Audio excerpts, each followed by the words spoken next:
All right, hey, Shalom. Shalom. All right, we're the Jim Master Wallace Camp. Come at you again. The preachers 100% truth according to the Bible. All right, now before we get started, we want to give our praises to Yahweh, Ba'ashem, Yahweh Shai, Ba'ashem, yes. The Apostle Elder GMS, we learn the truth from, and peace and mercy so if we elect. That's doing the will of Yahweh Ba'ashem, Shai to the best of their ability. All right, now the first topic I want to go into is belief. You know what I'm saying? Because, hey, as we keep going, the brother, he gonna get the word, what it means to believe, and we're gonna get the scriptures on belief. You know, and how important it is to have belief in something, man. What's the main thing we gotta believe in? The truth. You know, as we go into it. Go ahead, bro. God, this is the word believe on the etymology online. It says to have faith or confidence. Yeah, it said to have faith, to have confidence. You know what I'm saying? And matter of fact, which you always like to bring out, why? I believe, for therefore I spoke it. I got it. There you got it. Go ahead. Yeah, this 2 Corinthians 4:13. It says, we having the same spirit of faith, according as it is written, I believe and therefore have I spoken. We also believe and therefore speak. That's right. God, that's the spirit. Yeah. Like I say, yeah, like we come out here every weekend preaching, you know what I'm saying, the scriptures, because hey, we fully believe in it. We fully believe in the events that's gonna take place, you know, the evil events that's gonna lead to the nuclear destruction, you know, destruction of America. We believe in all that. That's everything is according to the scripture. We believe in those things. That's why hey, we out here every day, like we think about these scriptures and we preaching about it. You know what I'm saying? Because what the brother is basically explaining, all right, from the abundance of the heart, the mouth speak. All right, and as we believe, belief dictates a man's actions. All right, because that same spirit that working in us, the spirit of faith, belief in our Lord, love, kindness, temperance, all those things work into the spirit of the men. That's as part of the elect, man. And the Lord give them that spirit to work the spirit in them to push forward his word. If the word of the Lord is in men who believe, the only thing they can teach is the truth, man. That's why the Lord is with the mouth of the prophets. But he's just not with their mouth. He is teaching their mouth. He's guiding their mouth. As he said with Moses, I would be with thy mouth, man.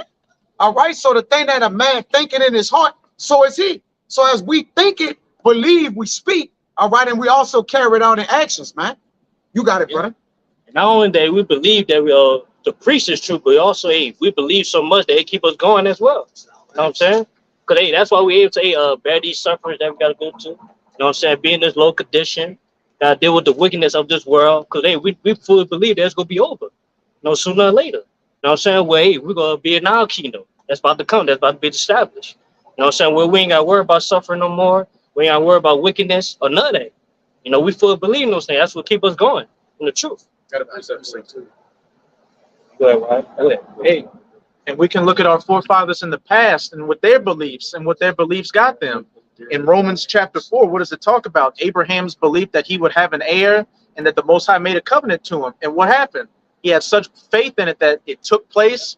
And we're here today, you know, under the covenant of Yahweh Ba'ashem, Yahweh Shai, you know, being that chosen line. But this is Romans chapter 4. I'm going to read verse 3 and then jump down to 20. For what saith the scripture?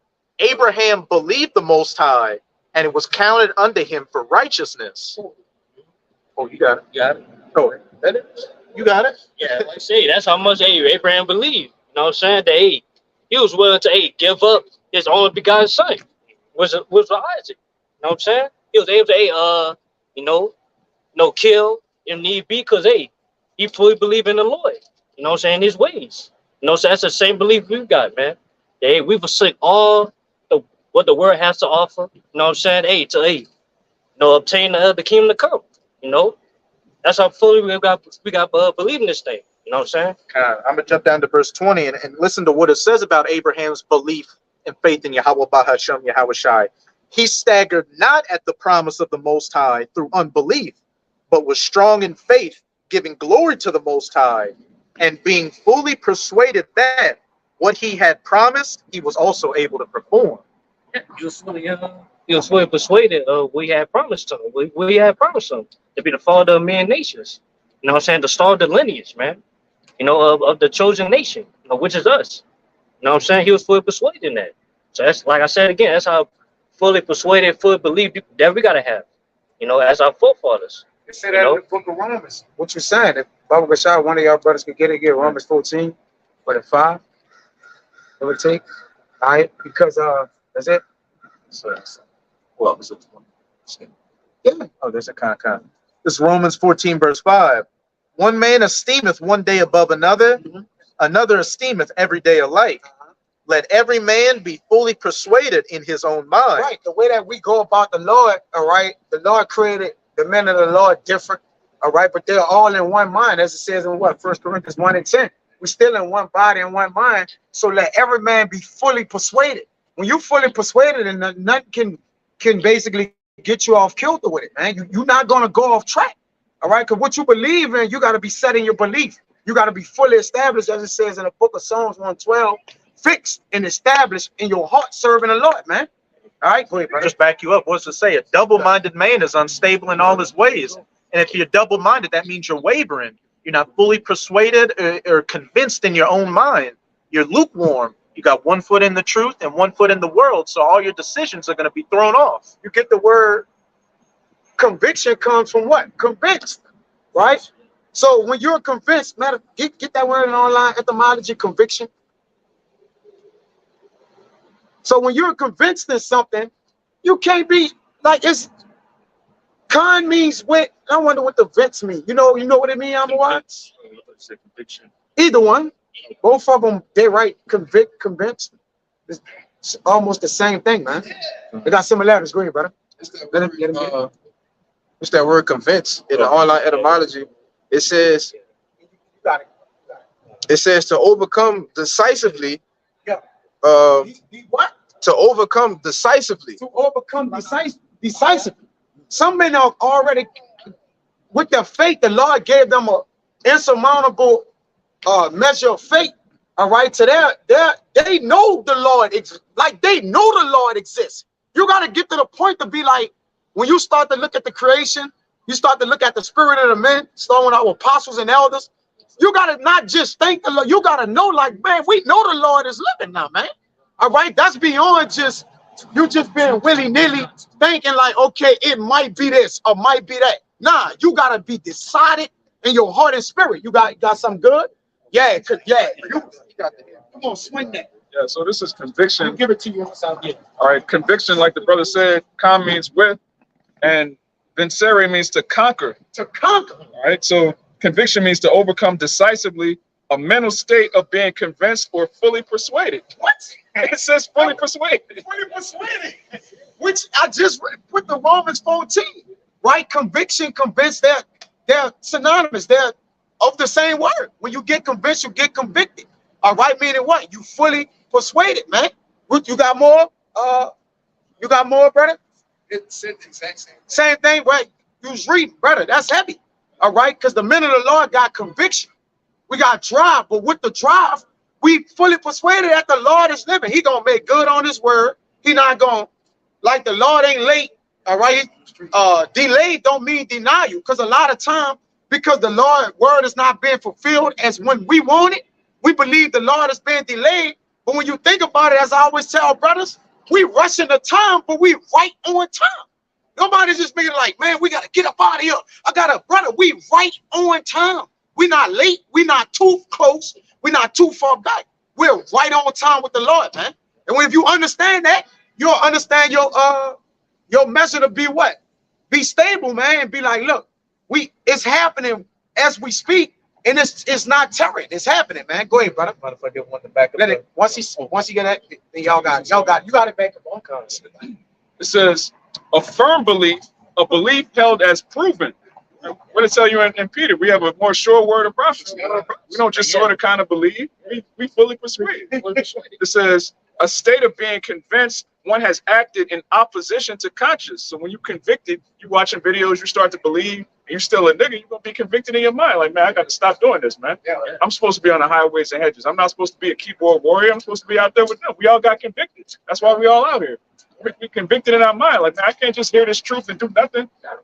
Yeah, that's about fully believing. Like, we feel like if we didn't come out, hey, we will be destroyed. You know what I'm saying? Because hey, as Paul said it, hey, woe to me, I preach not the gospel. Yeah, believe, like you say, conviction, it brings that admission of guilt, but then you conquer your guilt by what? Righting that wrong. That's how we are overcoming, man. Because the Lord, in the scriptures, it says that you could get it, Quashab, we're more than conquerors. And how can we be more than conquerors? You have to be convinced and convicted. Like the brother said, hey, you can't over conquer something. But the Lord said we are more than conquerors, man. Go ahead, brother. Yeah, what's the main thing we conquer? We conquer all the lies that being told, you know what I'm saying, the truth, or hey, even negative thoughts. They're trying to convince us otherwise that just not the truth. You know what I'm saying? Yeah, that's what main thing we conquering. And how we conquering? Hey, we fully believe, which is the same thing. Yeah, go ahead, bro. This the book of Romans. This the book of Romans, chapter 8, Yeah. verse 37. It says, "Nay, in all these things we are more than conquerors through him that loved us. For I am persuaded." There go the word again. Yeah, fully persuaded. Go ahead. You want to say something on Like I it? said, we conquer fully persuaded. There's no even, we can't even break that down right there. It said it's, you know what I'm saying? Fine. It says, "For I am persuaded." You know, this was Apostle Paul going into how he can't be separated from this. Yeah. You know, Like you said, yeah. Basically, go ahead. Go ahead. It says, "For I am persuaded that neither death, nor life, nor angels, nor principalities, nor powers, nor things present, nor to come, nor height, nor depth, nor any other creature shall be able to separate us from the love of our power, which is in Yahweh Shai HaMashiach, our Lord." Yeah, so yeah, basically Paul saying, hey, can't nothing stopping him from believing this thing. You know what I'm saying? Nothing can stop him from doing the will of Yahweh Shemel Shai. That's just something that's that. Same mindset we gotta have. Like nothing can stop us from to fully believing this thing, because either way it's gonna come. You know what I'm saying? Hey, matter of fact, get that Romans 3. Go. This is the book of Romans, chapter 3, verse 3. It says, "But what if some did not believe? Shall their unbelief make the faith of God without effect?" Yeah, that's a question. Like typically, like a lot of people don't believe this thing about us. Does that make the Lord a lie? Or it's not going the prophet's not gonna come to pass? That's a question mark. You know what I'm saying? It's gonna answer that question on the next verse. Verse 4, it says, "God forbid, yea, let God be true, but every man a liar. As it is written, that thou mightest be justified in thy sayings, and mightest overcome when thou art judged." Yeah, the main point is say, yeah, Yahweh forbid. So either way, no matter that nobody believe in the Lord, the Lord is still him. He still gonna do what he do. So that's how much we believe in this thing. Like even like, hey, Lord forbid we stop believing, the Lord still gonna do what he do, no matter what. If I can add Yeah, to go it, ahead, bro. which is why, you know, the Lord has gifted his men that gift of faith. Because if you don't believe, you basically don't have faith. You know, you can't believe something because why? You can't see the bigger picture. Well, the Lord has given us the gift to see the bigger picture, man. You know, It says, I know you gonna word it right, I don't know why, but I believe it say, if we are the faith of hope, why hope or something like that. If it's yeah, come on. If you could get that, Baba Shah. And the brother heal. I said, "I got nothing." Yeah, what good is the hope? Basically, if you faltering and hoping for it, like, okay, if there's a hope, that's an expectation of good. You got it? Go ahead, brother. it's the book of Romans, chapter 8, verse 24. It says, "For we are saved by hope. But hope that is seen is not hope." Yeah, no one said we all saved by hope. By us, hey, hoping that the better life for us, man, that's set for us, that the Lord got set for us, promised to us. Hey, that save us from all this wickedness that's going on in the world. You know what I'm saying? Saving us, hey, for being so worrying, or hey, this like we walk in the valley of shadow of death out here. You know what I'm saying? Hey, by us having that word, by us fully believing the word and the Lord's promises, hey, we are saved. You know? Go ahead. A little more. It says, "For what a man seeth, why doth he yet hope for it?" Yeah. So if you can see it, what is that a hope for? Or what is that a look for? If you can see it, it's right in front of you. You know? It says, you want to say something? I can make a point. I make an example, like not like back in the day, like we were celebrating that wicked holiday, Christmas. You know what I'm saying? Like we would look for presents, stuff like that. Like, but we see the presents, you know what I'm saying? Like it's a PS3 or PS5, something like that. You know what I'm saying? Ain't no point in hoping for it. Like, your hope is gone. Faith is the substance of things not seen. Yeah, Not what you seen. said. Oh, man. So like you said. Hey, Shalom. Just to back up the point Kaya was making earlier, we have such, faith and belief in this truth that we don't need to see the evidence. Yeah. Like once your faith is built up that much and you believe in Yahweh Bahashem, Yahweh Shai, yeah, the relics and the accounts, the worldly accounts, they're a faith booster. But it's to the point to where you have such a belief in Yahweh Bahashem, Yahweh Shai that you simply believe the words you're reading out of the script. It says more blessed to see who haven't seen and believe than one. Hey, brothers on. Y'all own it, brother. Yes, brother. Yes, brother. Go ahead. But Y'all got it. You got it, come on. you got it. Yeah, yeah. This is Hebrews chapter 11. I'm going to read verses 1 and jump to 3. Now, faith is the substance of things hoped for, the evidence of things not seen. Yeah, like we can't prove that, the kingdom is coming, like physically. You know what I'm saying? But we can spiritually see it. It's coming. You know what I'm saying? That's what that faith is. Like we believe in something that, that's out of the ordinary. Like that seem that never gonna happen to a lot of people. Like I add to you, like I said, and that's the gift that was given to the prophets, of the men that believe in Yahweh Hashem Yahweh Shai. We have that gift to see this, man. Even us imagining it, it's definitely beyond that, but we can still get a glimpse of understanding what it's like to be away from this shithole. Because we know this is the bottom. We can only imagine what the top is like, man. God. Verse 3. I just read verse 6 too. I'm going to jump. Yeah. Through faith, we understand that the worlds were framed by the word of the Most High, so that things which are seen were not made of things which do appear. Hey, we even have faith that the Lord framed the world by his word, which is Yahweh Shai. That's faith, because most people like God said it and it came to pass. We like, no, the Lord gave his word to his son, and with the help of the angels, they created the earth, right? So that we even have the faith that the word was framed through Yahweh Shai, man. All right, not what? The Lord. The Lord gave the word, and then what? It was made by who? Yahweh Shai and angels, man. That's faith. And also that's belief. Go ahead, brother. And also, I would say, yeah, we believe, we'll say he was a dark-skinned man. Yep. So a lot of people, because a lot of people think, it's so-called a white power just made the world. You know what I'm saying? No, that's not the case. That's not the case, man. God. And that's, again, where it said, so that things which are seen were not made of things which do appear. We have faith to not believe in Esau's science. The earth wasn't millions of billions of years old. There was no big bang, or a meteor hit the earth and killed off all the dinosaurs. We know that, according to Yahweh Bahashem Yahweh Shai, that's not how things played out. But I'm gonna jump to verse 6. But without faith, it is impossible to please him. For he that cometh to the Most High must believe that he is, and that he is a rewarder of them that diligently seek him. Yeah, it's tell you right there. Like, well, I'll have fully believing, in this thing of ours, then yeah, you're not gonna go on. You're not gonna make it. You know what I'm saying? You're not gonna please the Lord, because the only way to please the Lord, you gotta fully believe in him. You gotta fully believe that he is. Yeah, I got Oh yeah. This is the book of St. John, chapter 20, verse 29, getting straight to the point. And it says, Yahweh Shai said unto him, now this is red letters, Yahweh Shai speaking. It says, Thomas, because thou hast seen me, thou hast believed. Blessed are they that have not seen and yet have believed. Yeah. Like, it's easy to believe in something when you see it. It's easy. Yeah, you believe because you saw it. But it's a whole different meaning, like when you believe it, but you're not seeing it. You have not seen it. That's full range of hope right there. Full range of growth. Hey, well, it was displayed by one of our forefathers, Job 19. He said, though you have this body going worms and earth, though yet I will see though this body be consumed in the earth, the rains. He's talking about the time. He said you'll see what Yahweh Shai in the end with his what own eyes, man.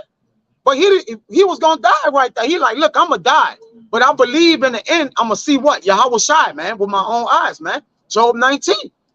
See, faith again. Faith is a thing that's gonna be before man. Your faith gonna go before you. When Yahweh Shai saw Nathaniel, he said, "An Israelite indeed, a man in whom is no God." All right, that man faith in his belief, what it preceded him. Okay, same like the men before them. Abraham, the Lord knew Abraham was gonna have belief. That's why he like, through your seed, I'm gonna bless the nation, man. All right, the Lord foresaw or gave us belief in our spirits before he created our spirits, man. You got it, bro. Yeah, but back up that precept, they get that First Peter, my name. This First Peter 1:8, whom having not seen ye love, and whom though now ye see him not, Yeah, read first part. whom having not seen ye love, and whom though now ye see him. Who we have not seen, Yahweh Shai. Hey, yeah, but yeah, we say we love you. How we show our love? We keep the commandments. Hey, we keep the law, statute, commandments to the best of our ability. That's how we show our love to you. Hey, how about Shema Shai? You know, Brothers sacrifice their lives Right, yes. for a man we haven't seen yet. we haven't seen yet. We've seen him in a previous incarnation, but when you hear this word, we haven't seen Yahweh Shai in Rome. We haven't seen Yahweh Shai in America, but we see him through the scriptures. We see like this is clearly the truth. We put our lives on the line. Yeah, also, yeah, we fear him too. Like we do something stupid, and we know for a fact, like in the back of my, oh yeah, we be destroyed. Yeah. You know, Lord go, hey, kill us right there now. You know what I'm saying? That's how much we believe. I wanted to bring out that word belief. Jake been saying it. Get it? It's that word belief. Like a fact.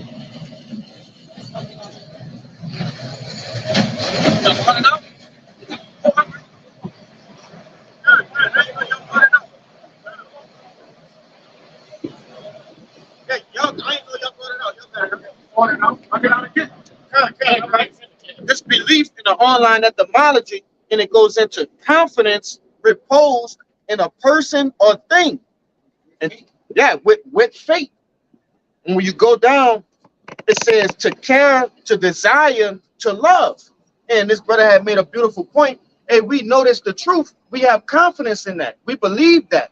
Like that brother said, your belief, your faith go forth before you. All right? And we confident in this thing, man. But you got it. I just wanted to bring that out. Yeah, bring it. To back up the point Amawad was making, we put our lives on the lines, you know, for a power we haven't seen in, like you said, in past reincarnations. You know, we saw Yahweh Shai and the prophets, but in this reincarnation, we literally came out of a dead state, literally being black, African American, a Mexican, to being the children of the Most High through faith and belief. But this is this is Second Esdras, chapter 1, verse 35. Your houses will I give to a people that shall come, which have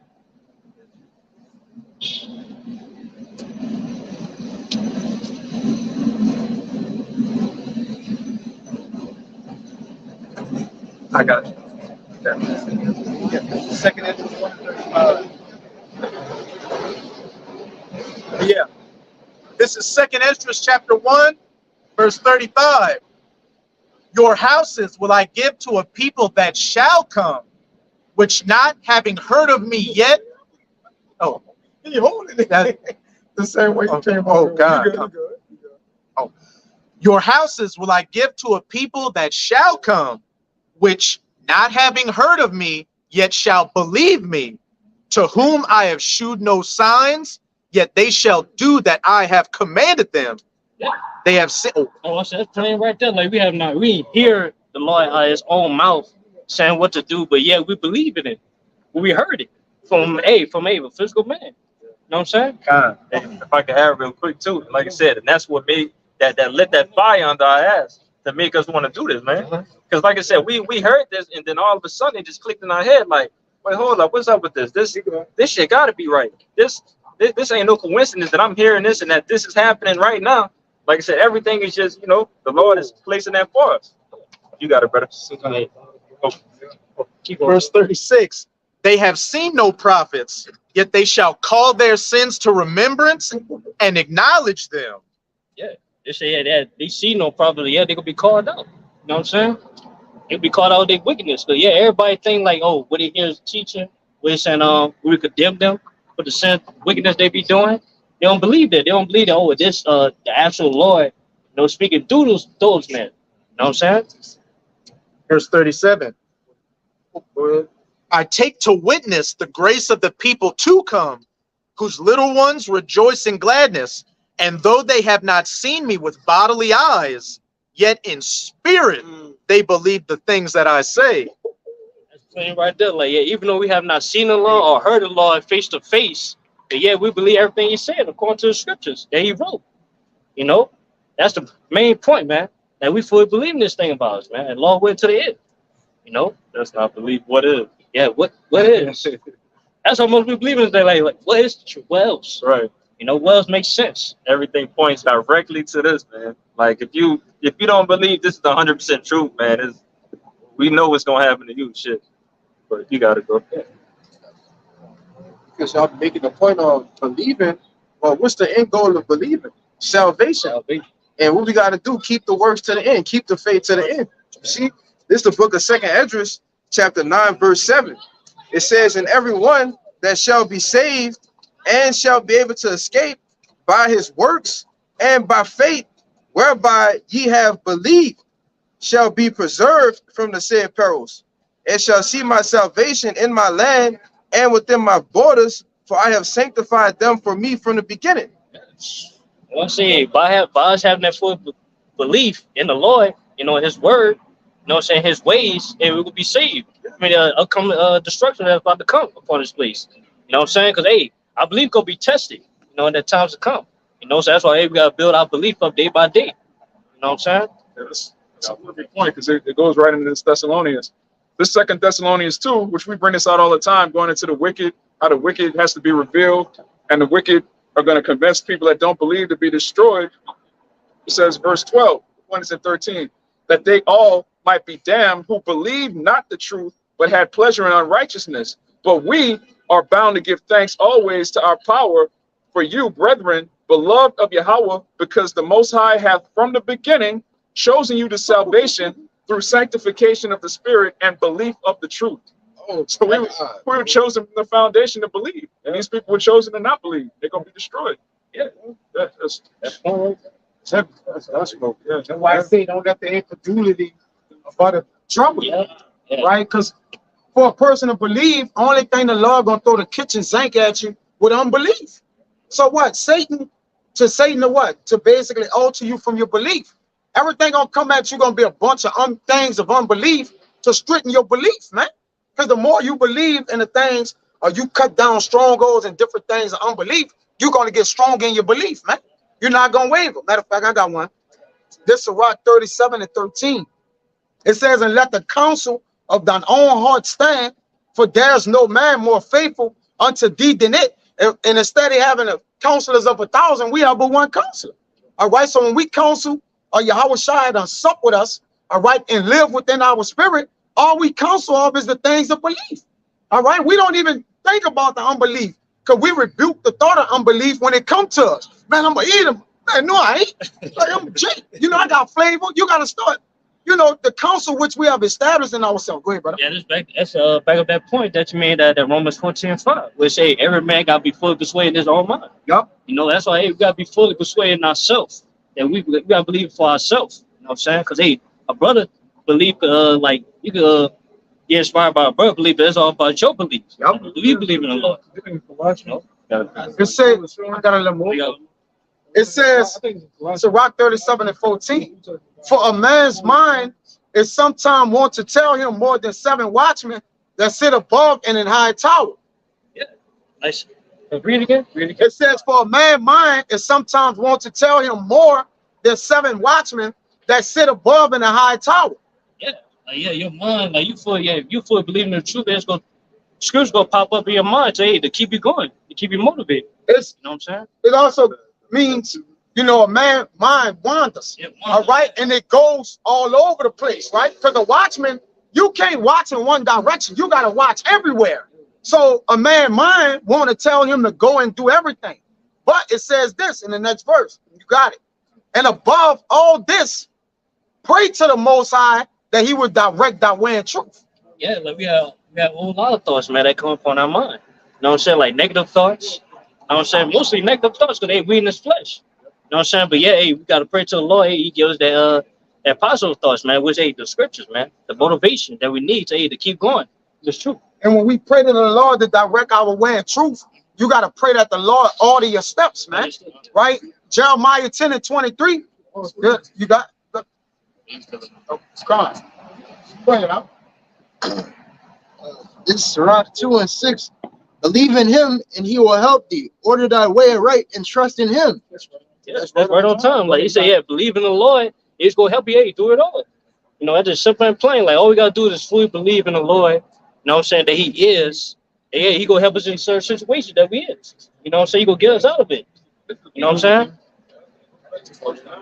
It says, all that have belief in him purify themselves. Just believing in Yahushua in and of itself purifies you. Believing in his resurrection, believing in his blood, that belief causes you to order your steps aright. You can't fully believe in Yahushua and be a wicked ass nigga, man. Yeah.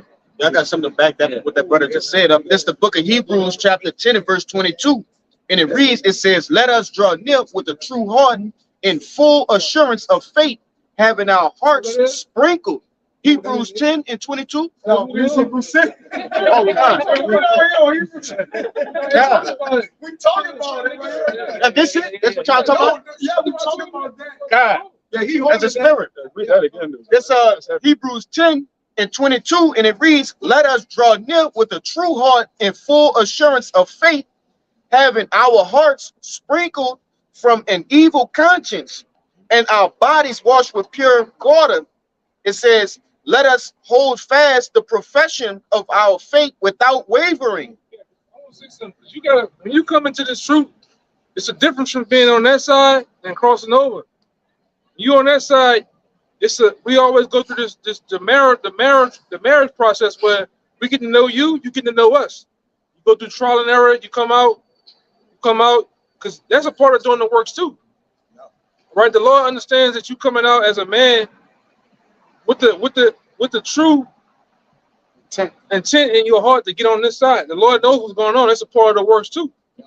Right? You get invited to classes and different things, you building yourself up. But while you're on that side, you have to have full assurance in your heart. So first and foremost, know what it is to getting on this side. Understanding the camp, the order, having accountability, understanding that, this is life and death too, man. Once you get over here, you public enemy number one to the society, man. This is life and death. You got to be a full assurance and knowing that, man. Can't be half-assed, and you can't be to the point where I don't know, maybe, but then when a pastor or some motivational speaker come by, he can actually grab you from this and back into the churches, all right, back into Islam, because I didn't seen it happen. That means you weren't fully rooted. And that's why a lot of times you tell brothers, man, this is not a race. You got to take your time, right? Because when you start off in a marathon or a triathlon, started off out the gate, you Usain Bolt, you just running your ass off. You forgot this thing is a 40-mile race, 144 miles, man. You on block one. You out the gate, you running. That shit don't last long, man. Pace yourself. What you see with those guys that are running the 400, 800 meters, they always on that track sticking together in that pack. You see them? Sticking around that pack. What happens on that lap? We're in the last lap. Those guys who has endured, they start to break away from the other guys in the pack, right? But they're willing the storm of constantly going around. The same thing we on, man. We in a marathon. And this marathon has what? In triathlon, so you gotta go swimming, gotta jump your ass on a bike, gotta go uphill, hurdle, climb a wall, get the rope and shit. This is what the truth like. You're gonna be faced with obstacles and things coming your way. All right, things gonna happen to individuals in your family. Things gonna happen to you. Things gonna happen to your vehicles. Things gonna just happen to kids. But what are you gonna do when those things happen? Because the Lord might do something to rock your faith. I'm talking about straight up rock your faith. Right now, if the Lord was to hit your health, what you gonna do? You gonna stop? I didn't see a brother that was, well spoken of. Elder, his name was Priest Bun Lawyer. That man preached until his heart stopped, brother. We just had another brother just pass away, a week or two ago. That brother preached to the end. But make sure you make sure this is for you, man. Make sure this truth is for you, wholeheartedly. I don't know. Maybe I want to go try my luck with the stock. I want to be the next Warren Buffett. You know, hey, if that's your thing, go do it. Don't sit over here and waste time. You wasting time, man. Cause we over here, I know what I want to do. I know what I want to do every Saturday. I know what I want to do week in and week out. All right, but go ahead. Oh, yeah. Like in that Hebrews 10 and 23, it reads, "Let us hold fast the profession of our faith without wavering, for he is faithful that has promised." Yeah, I say, hey, let us hold that belief. You gotta hold on to it. You gotta build it up. You know what I'm saying? Hey, we're gonna be tested like never before in times to come. You know, that's gonna test our belief, hey, even more. Yeah. So I said we hold fast to that which thou hast. What do we have? We have belief. Yeah, belief. Hold fast to your beliefs. That means hold on tight to it. This is 1 Corinthians chapter 15, verse 58. It says, "Therefore, my beloved brethren, be ye steadfast, unmovable, always abounding in the work of the Lord, for as much as ye know that your labor is not in vain of the Lord." Come on. Yeah, that's all. Hey, we fully believe that the work we putting in, you know, according to righteousness, according to the scriptures, man. Hey, it's not going in vain. We'll give a reward. You know what I'm saying? That's what pushes us to come out here every weekend. You know, to preach his word. Hey, we're gonna be rewarded. We're gonna get crowned. No salvation. And if I could back you up, like I said, one of the key words in this precept was being steadfast and unmovable, man. Okay? Nothing is supposed to be able to knock us off our path. Like the elder was just going into, yeah, the Lord might come down and smack you on top of your head with some shit, but at the end of the day, is you gonna fold? Is that gonna be the end of you? Or are you gonna be unmovable? The woman, it's me to the word. It's me, the baby, the word. What you gonna do? I done seen it happen. Stand on it. Look, Tyrone, I'm tired. You're always gone every weekend. You don't ever have time for me. I got my bags packed. It's either me or the word. Shit, all right. I'll help you put in the cup. That's in the cup. Yeah, I just want one Saturday. Yeah. We don't never fucking go nowhere. Want to go to the movies? What day do you want to go to the movies? I want to movies only on a Saturday though. Like, come on, man, we got Sunday. We can go anything. Monday. I gotta go right this side. It's Saturday. Look at us, a demon though, man. No, and like I always say, you brothers out there, you can't bend, bro. You gotta stand on business. You gotta stand on the principles of this word, man. All right. Hey, look, that's not a good time for me, but you know, you ain't gonna be on no gorilla shit. But hey, maybe we can try to pick a time on a Sunday. Hey, well, no, that's not good. Well, hey, we just can't do nothing then. Right? You gotta stand on your word, because when you bend, you can never go back. Yeah, Once that woman see that I'm gonna see if this nigga really believe what he believe in, and you bend and you go to this, hey, bro, I ain't feeling too good. You get a whole, Jake get in the whole act. Jake get put on that Lil Wayne voice, that froggy Lil Wayne voice. I ain't feeling too good today. Yeah, brother. Yeah, I'm gonna miss you today, though. But Shalom, I'm gonna see you brothers next weekend. Yeah, you ready? You got the phone. You in the show. You in the show eating popcorn. But then you put the phone on. Y'all, bunch of shot. We cussing the nigga out. You on the block. But she over there like, this nigga done. These are the benefits, like the brother saying, the belief. If a man believes so strong, it'll cause a man who don't believe to believe. Like his belief is so damn strong. Whatever it is he believing in, like I want some of that. It'll rub off. Like it'll start to become contagious. It'll be like, damn, brother believe so hard. Like, man, what you believe about? Yeah. Like, what's so strong there? Like the connection there for you to just be like going the way you go about it, man, and never wavering or bending. You got it. And then your woman get to the point. She believe. Yeah, she believe all your shit. Like, you know, you ain't getting the move, man. I believe Oh yeah, believe slavery. It's coming. I believe it. Yeah, you got to get ready for slavery. See, the only thing he believes right now is that Long Island tea that he drunk, man. Yeah. You know? And that dog. Yeah. And that perk. Yeah. And that perk 30 he didn't took. Straight You know? But these devils, like I said, they in their kingdom, man. Look at them. They're not in trouble as other men. You know, they get to walk around with their beards, because they ain't hunching on the motherfucking thing that walking down the street with them. All right? They just walking down the street with some women, man. All right, but they're in their kingdom. You know? But we got a whole kingdom coming to us, man.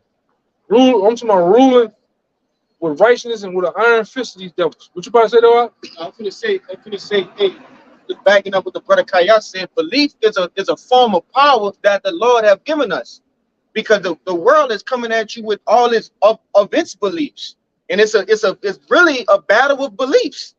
You see, this is, the scriptures are facts unto us. To other people, it's opinions.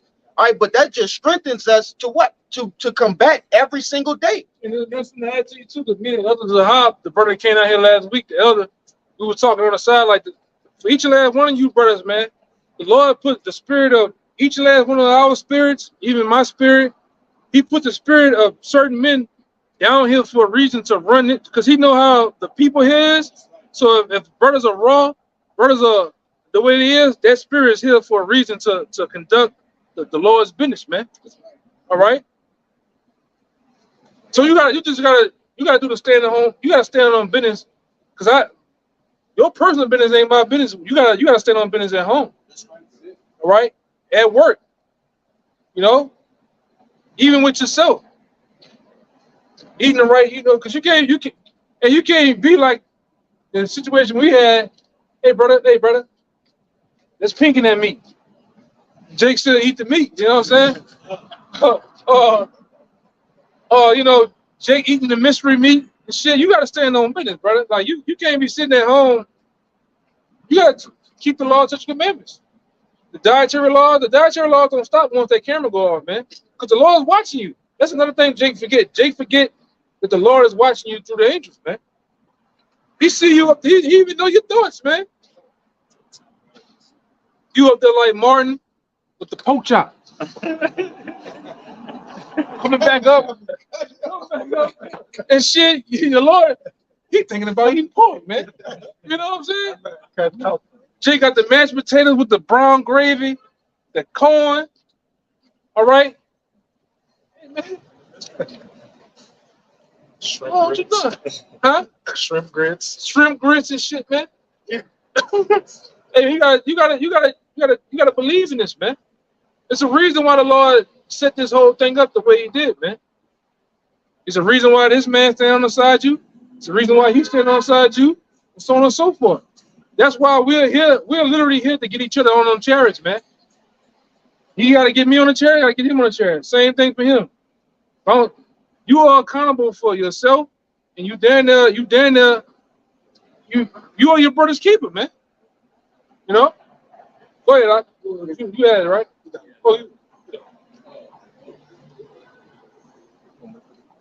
Second Peter, chapter 1 and verse 10 said, wherefore, the rather, brethren, give diligent to make your calling and election sure.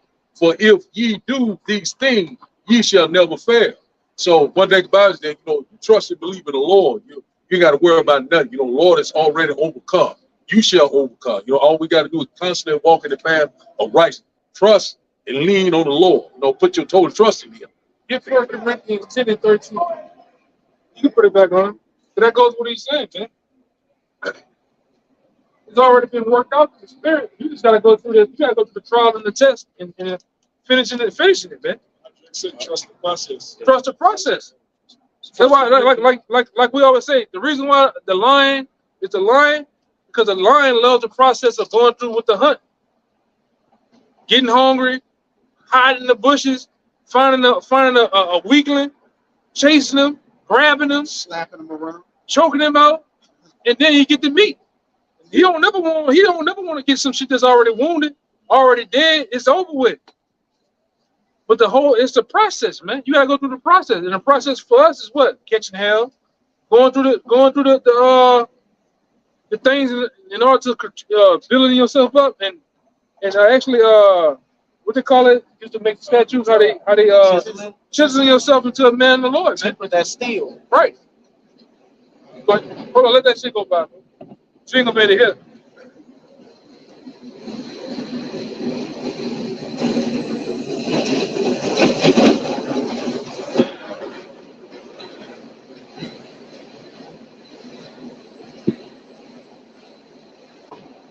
First Corinthians chapter 10, verse 13.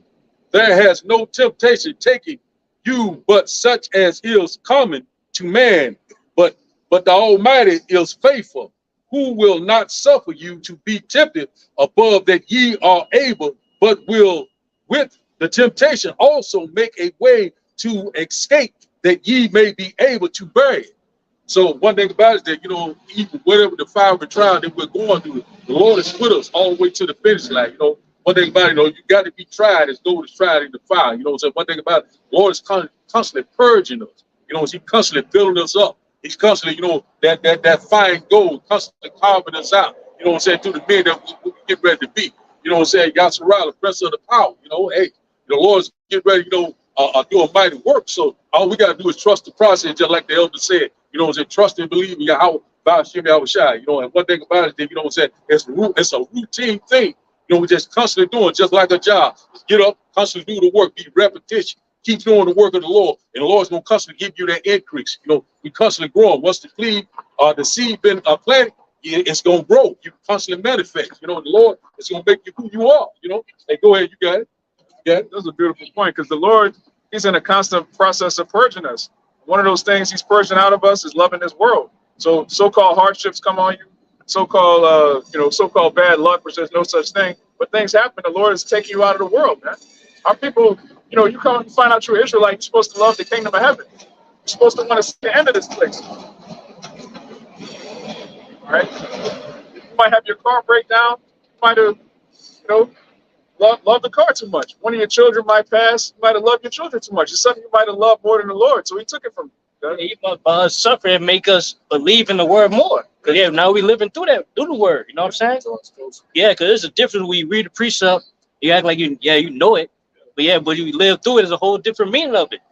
You know what I'm saying? Because you could feel it. Yeah. You could feel it. Yeah, go ahead. That's right. Paul say he's suffering bounds, but the word of the Lord is not bound. So even though it seems as if we're in afflictions, shackles, and the thing that kind of compresses us in, the word is still free. It's still going about, man. Because we're speaking the word, though yet we captives, we're slaves, man. So it's like we stuck, but the word of the Lord is free. Nothing can stop it, man. So like you say, just to know that word for it to go about, that makes us abound more and more. Just like the brother said, man. Tazadak. Like I think it's in Thessalonians 3, he said that the word of the Lord may have free course. The word of the Lord is free flowing. It has to have free course, man. You know, we must abound by it. You know, it don't bound by us, you know. But it is what it is. Like, you go ahead. Yeah, like it's building us up slowly but surely. You know what I'm saying? And Hey. it's something to play. Like a one thing I tell these brothers down here, if you every 6 months on a video, all right, you need to be doing, that's what the scripture say, examine thyself. You should be going back and doing an examination. You go back 6 months and watch one of these videos of you on the side or you find a video, you should see a different person every time. You should look there, you should even look different. All right, your vocabulary, the things that you utter, the way you think, the even down to the dinners and the lunches you eat should be different. Should be changing, man. You shouldn't be stagnant. You shouldn't be, because you can't be stagnant in the truth. You gotta be growing somewhere, whether it's through the scriptures or just as a man in general, having more accountability. All right, more what it is, more accountability, more discipline, being more responsible, man. Being more, really kind to your brother, because this truth ain't anything about being stingy either, man. Well, this brother constantly buying me meals. Fuck it, I'm gonna let him keep buying them. You playing the brother like a. Hey man, buy the brother a meal too. Hey brother, you need gas money? The brother riding with you. Hey, brother, you need gas money? Hey, brother, you hungry? You know, be thoughtful of a brother. This ain't the bowling alley or the barber shop, man. What these niggas go to. This is more. We think of each other, man. All right. Yeah, if I could add to you, that should be one of the most natural things to come by, man. Being brotherly. Yeah, man. Hey, we've been around some guys that just pure niggas, man. You know, I just seen Jake with a wide thing full of money. But we trying to get into a spot where, Eric, hey brother, you put in 20, we're gonna all put 20 in just to get this boot and some food. I got $5. Yeah, make it, brother. Come see the money. And brother, see the money. I'd rather, if I had to do something with that money, I'd break that 20 for my brother. Fuck it, I'm gonna get it. I go ask one of these niggas in the world for 20. You know what I'm saying? But for the brotherhood, I'm gonna, hey man, fuck it, I'm gonna break it. But Jake not thoughtful of their brother, man. You gotta treat a brother as yourself, man. And you gotta really hold fast to treating every man like Yahweh Shai. Hey, this brother Yahweh Shai, I'm gonna watch how I talk to him, watch how I deal with him. I'm gonna deal with him upright. I ain't gonna tell you, hey brother, I'm gonna pick you up for 3 from work. Yeah, I'm about to pull up on you. But I'm on the other side of town though. I'm just telling you I'm gonna pull up on you. And I'm on the other side of town. You don't do no shit like that, man. You talking to the brothers crazy and shit. And then when the brothers pull you up about it, you mad. I want to put my resignation in and I want to transfer. What are you talking about, man? What you talking about, man? Yeah, laying hands. if you're a nigga in one camp, if you go to another camp, you're still gonna be a nigga, man. You ain't feeling. Yeah. You're just a nigga in a different place, but you still that nigga. Like you a nigga. And like I say, we done seen guys over and over. Yeah, everywhere the city I go, you're a nigga. You know, you got a lot of niggas got nigga tendencies, man. Your whole thing is you dealing with a brother as if you about to stick him up like it's a robbery. Or you dealing with niggas? You dealing with niggas on the street corner, man. We don't deal like that. You know? I'm gonna, like I said, by all means, hey brother, can you bring me up the street right here? No, I'm gonna bring you where you gotta go at to make sure you're safe. I'm gonna take into account, I'm gonna go all the way, the whole mile, man. And if I got a problem with a brother, I'm gonna deal with him in the context of Matthew 18. The truth tell us how to deal.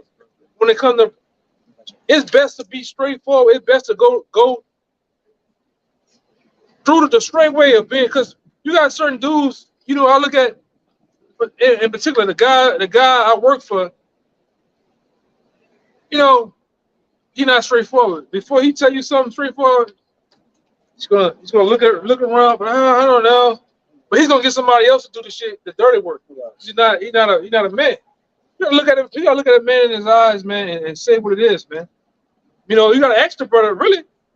You should be in the business of asking the brother. Hey, brother, what you meant by that? Hey, brother, what? Because maybe it wasn't like that. Maybe it came out the wrong way. Or you give the men an opportunity to explain itself.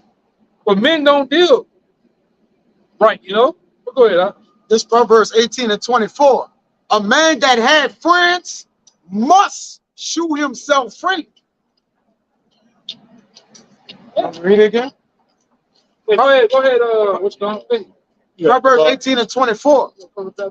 A man that had friends must shew himself friendly. So yeah, like if you have a friend, you know, you gotta show yourself friendly. You gotta be friendly to that friend. You know what I'm saying? So hey, the same thing, like we come to say the brotherhood, hey, you gotta show yourself as a brother. You know? Yeah. But hey, brother, if you're a man in the Lord of 144,000 and you taking a seat at the table in the supper, and we're gonna eat the lamb and drink with the Lord, man, you got to be friendly. Ain't nobody at the table unfriendly. You see what happened to Judas Iscariot, man? You can't eat the lamb of the Lord unworthily, man. Ain't no man gonna be unworthy at that table at that crowning ceremony. He was worthy. So he was what? Found friendly. Hey, you know, I wish I said I don't call you servants, but friends, man.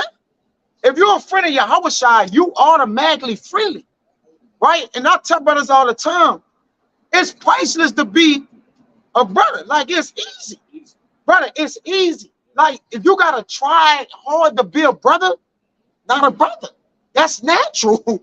That's something the Lord gave you. It's natural. It ain't. You don't even gotta try. It's like this. What it is when we like, you know. Yeah, cause like, see, like you trying to be a friend with a wicked ass nigga. Yeah. You gotta do something. You gotta do something with it. You gotta go. That's a good point, right? You gotta bend your integrity, your morality. With a brother, you just be, bro. I would tell people, be asking me like, man, what's going on with you? What's up with you?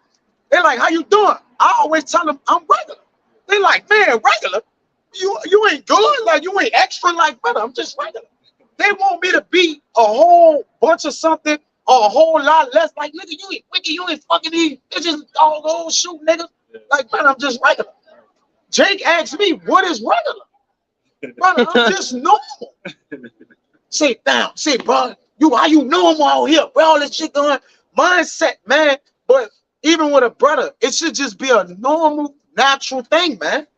Right? Go ahead. If I could add to you, brother, like you said, a lot of things, it don't feel good sometimes. If I'm eating some food and I got a brother next to me that's not eating, I don't feel good. Do you want something to eat? It's like, natural. It's natural, bro. I don't like eating in front of another man that I say that I love, that Yeah. you my brother. How can you? Right? Certain ways will hinder you. It'll be like, if you're a nigga, you gonna know what you're doing down bad. You're gonna be like, nah, I'm gonna eat it. Hey, brother, I can have that. Nah, nobody can't eat it. like what? Like, brother, you wasn't even eating it. But that's neither here nor there. It says, and there's a friend that's sticking closer than a brother. Because you could, like you say, you could have an early brother that's just a nigga. He's just a vexation to your spirit, man. To your bones or a family member or whoever it is. Then you can have a friend of a man of the Lord that you never met all your life, and he treats you better than your family. No, your blood kin. And he real thing, he's solid because he feel the Lord, man. Because a man that feel the Lord, he must show himself friendly. The Lord ain't say, oh, it's a possibility, maybe a little bit. Oh, well, just only when you're in the congregation of the brothers. Like, nah, you must show yourself friendly. It's a commandment from the Lord. It's the second commandment. Jake be like, man, I could bring it out. I got all this wisdom. No, the second commandment is the what? Love thy brother with all thy heart. Love is the fulfilling of the law. Fulfill the law with your brother, and you will be a man of the Lord. That's law. All right, go ahead, brother. Go ahead, Kushad. I was holding that. I know you want want to say something. No, I yeah, but I want Bayan to bring this out. He wanted to make a point with what I had. Select. You know, like y'all brothers were saying, just to back y'all up, you know, me and multiple brothers have had this conversation on how if you need something, all right, and you call a brother and ask a brother, is all right, I got you, you know, such and such, let me handle this, you know, I got this, we're gonna get up around this time. Boom. You call a family member, a friend, somebody in the world, and multiple brothers can attest to this. Like, hey, look, I need you to help me do this, that, and the third. When the time comes down to you calling, phone ain't picking up, hit you back 2 days later, like, my bad, bro, I forgot. But versus when you being brotherly, when you are amongst men with the same agenda, the same mind, or one accord, and to treat each other as, you know, you would treat yourself, is what the brother was alluding to, which Yahweh said. You know, loving thy brother as you love thyself, man. You know, you're going to do everything that you need to do to make sure that the body is good, all right? To make sure that all the brothers are working fluently, all right? That we all may be, you know, on one accord still, you know? Got it, bro. Yeah. So like, this is Sirach chapter 6, verse 16. It says, a faithful friend is the medicine of life, and they that fear the Lord shall find him. Yeah, it said a faithful friend is like a medicine. It's like, hey, it keeps you in good health. You know what I'm saying? Hey, talk to a brother, you know, be around brother, hey, it's good health unto you, man. It's good for you. You know, that's why it's important to be around the brotherhood, you know, as much as you can. You know, it say, yeah, he that fear the Lord, you gonna find it. Like, you gonna find that friend that you need, that's righteous unto you. You know, if you fear the Lord. Well, verse 17 says, whoso feareth the Lord, a medicine is also a remedy. A friend is a remedy, right? Because you'll counsel with a brother, and the brother give you the right direction, and then bring healing to your spirit. You'll be like, yeah, man, like, Even though man, that's right. Like exactly what the brother said. That's a healing, man. Right? It ain't because what medicine do? It make you feel better than the current situation. You got to take medicine. The state you was in, you was infirmated. You had infirmities. But it what? Lift your spirit. So when a brother lift your spirit, that's a medicine, man. You got it, bro. Yeah, 'cause I want to make a point too. Like the brother here about that on the 1 Corinthians 10:13. Like we all going through the same experience. Going through the same experience. You know what I'm saying? The same temptations. They tell you that in 1 Peter 5:9 that the same afflictions are accomplishing your brethren that are in the world, man. So, like you say, we're a remedy to each other, man. There's no way for us to be sick. And to be sick is to be without the knowledge, wisdom of the Lord. It ain't just a sick, Jake, like my arm hurting. It gets sicker than that. All right, you would be sick without having the word of the Lord. You are sick. You would do something freakish as hell on Bourbon Street, man, with no remorse. You'll be like, man, I just did some freaking indecent exposure shit, man. And then you'll just walk down the street and do it again. All right, because it's what? It's no fear. You're gonna add sin to sin. You got it, bro. That's why I was making like, yeah, like see, yeah, man, that adds sin to sin. What up, my brother? Yeah. God bless y'all. Yeah, Jesus Christ. I'm praying for you, brother. All right. In the name of Jesus Christ, send it up. Send the prayers up. Yeah. Them bitches ain't gonna never get answered. Hey, and then he gonna do this when he finished. Yeah, go and let Jesus Christ catch that prayer, man. Stupid dummy. Go ahead, brother. Yeah. Like basically as we all going through the same afflictions, you know what I'm saying?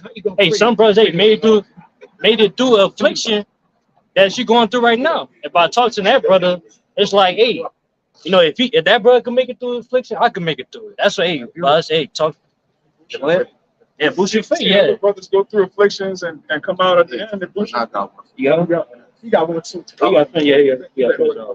Before, if I can add another point to you, and brothers always mention this too, the Lord also put us in positions for you to go through something that brother is currently going through. So now, again, that you can help. Yep. Because he never been through that, but you already solid with that thing already. That's right.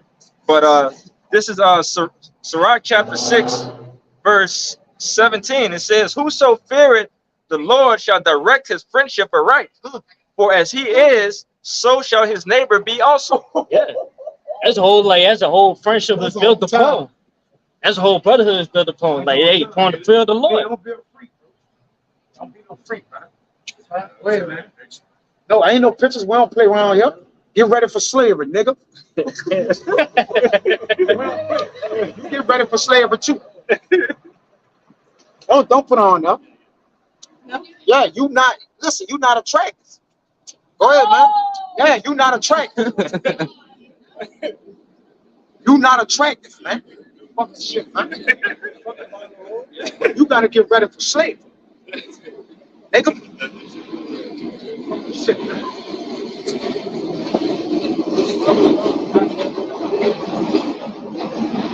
Fuck y'all looking at. Yeah, man, we ain't no fucking zoo. Like, we really serving the Lord, and they got a Mardi Gras shirt on. Mardi Gras gone. Ain't no more Mardi Gras coming either. We believe that was the last one this year. Go ahead, brother. This is Sirach chapter 6 and 17 again. It says, "Whoso feareth the Lord shall direct his friendship aright. For as he is, so shall his neighbor be also." Yeah, as I was saying earlier, like that's the brotherhood is the foundation of it. It's the fear of the Lord. It's the will of the Lord. You know, that's we building on the Lord's the Father's business. That was all about. It ain't about nothing else. You know, as long as we had that same mindset, we go direct our friendship right. Yep. No, hey, that's how friendship lasts. That's how brotherhood lasts. No, hey, we all stand on one accord according to the scriptures, man. According to the ways of the Lord. So like this is going into building with the brotherhood and building a friendship, a bond between brothers, and this is something that you have to look out for if you're not adverse to or adhere to. This is Sirach 20 and verse 1. It says, "There is a reproof that is not comely. Again, some man holdeth his tongue, and he is wise." And sometimes you talk to a brother and you wonder, you say, "Dang, man, like, what do you mean by what you say?" And you have to, take a step back and be like, he didn't beat you like that, or whatever the case may be, you know. And then it says, it is much better to reprove than to be angry secretly, and he that confesseth his fault shall be preserved from hurt.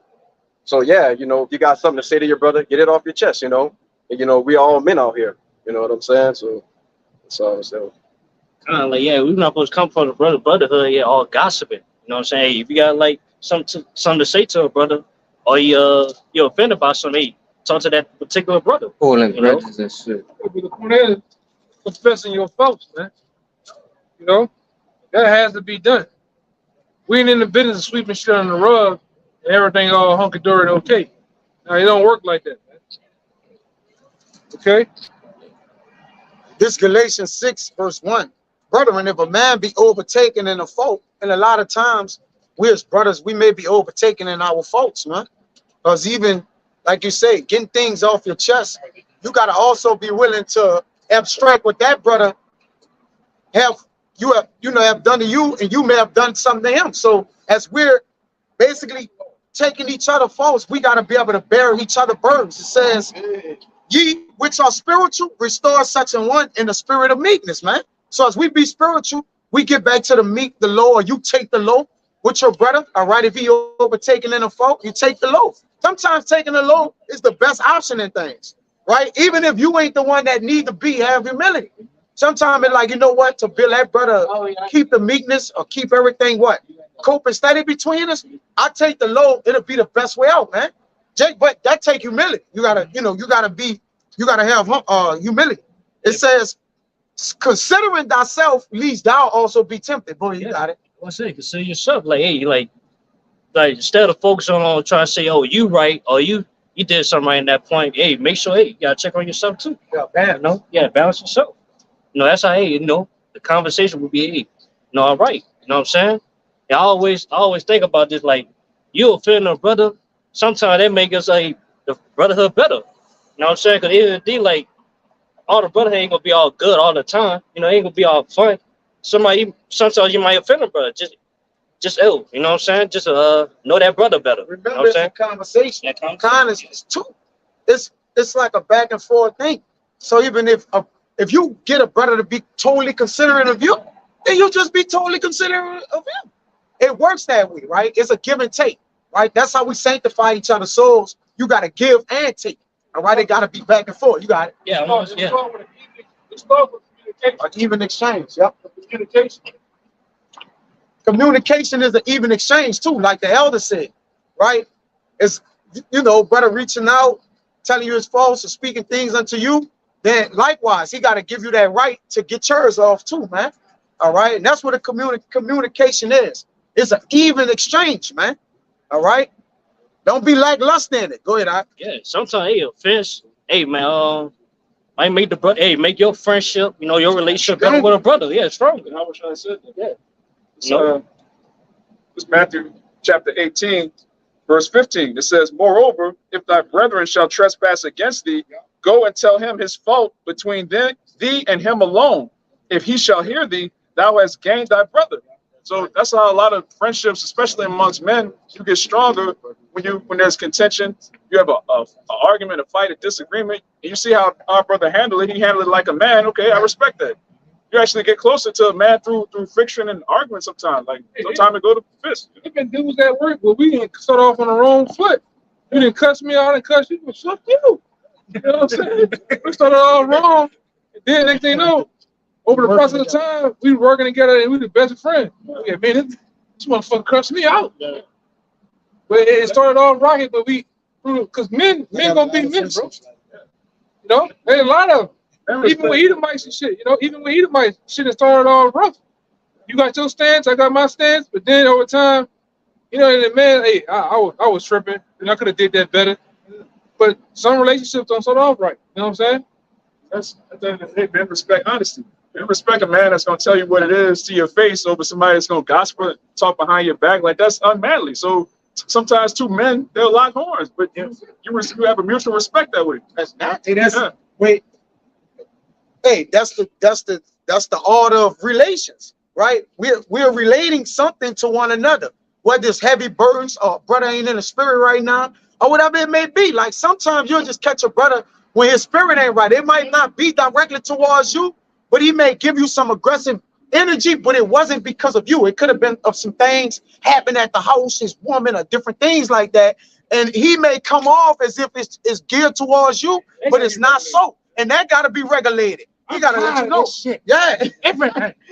What the fuck, bro? I'm knowing. It says, Galatians 6:2, bear ye one another's burdens, and so fulfill the law of the Mashiach Yahushua. Just like the brother said, when you go and telling me false alone, y'all bearing each other burdens, and that's how you fulfill the law.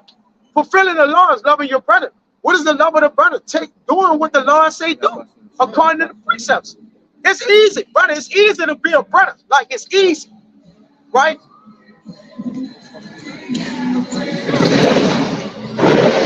I know.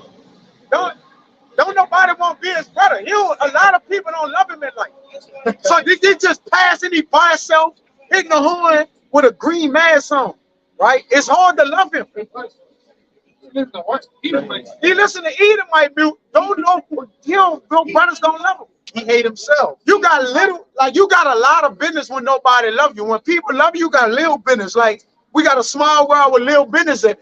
But we busy, right? Because people love us. According to the law. You got it, brother. Y'all got it. You got it. I'm gonna back you up real quick, brother. This is Ecclesiastes chapter 4, verse. This is the book of Ecclesiastes chapter 4, verse 9. It says, two are better than one, because they have a good reward for their labor. For if they fall, the one will lift up his fellow. But woe to him that is alone when he falleth, for he has not another to help him up. Yeah. It's better to have two brothers than just be by yourself. You see that in Proverbs 17:17. Yeah.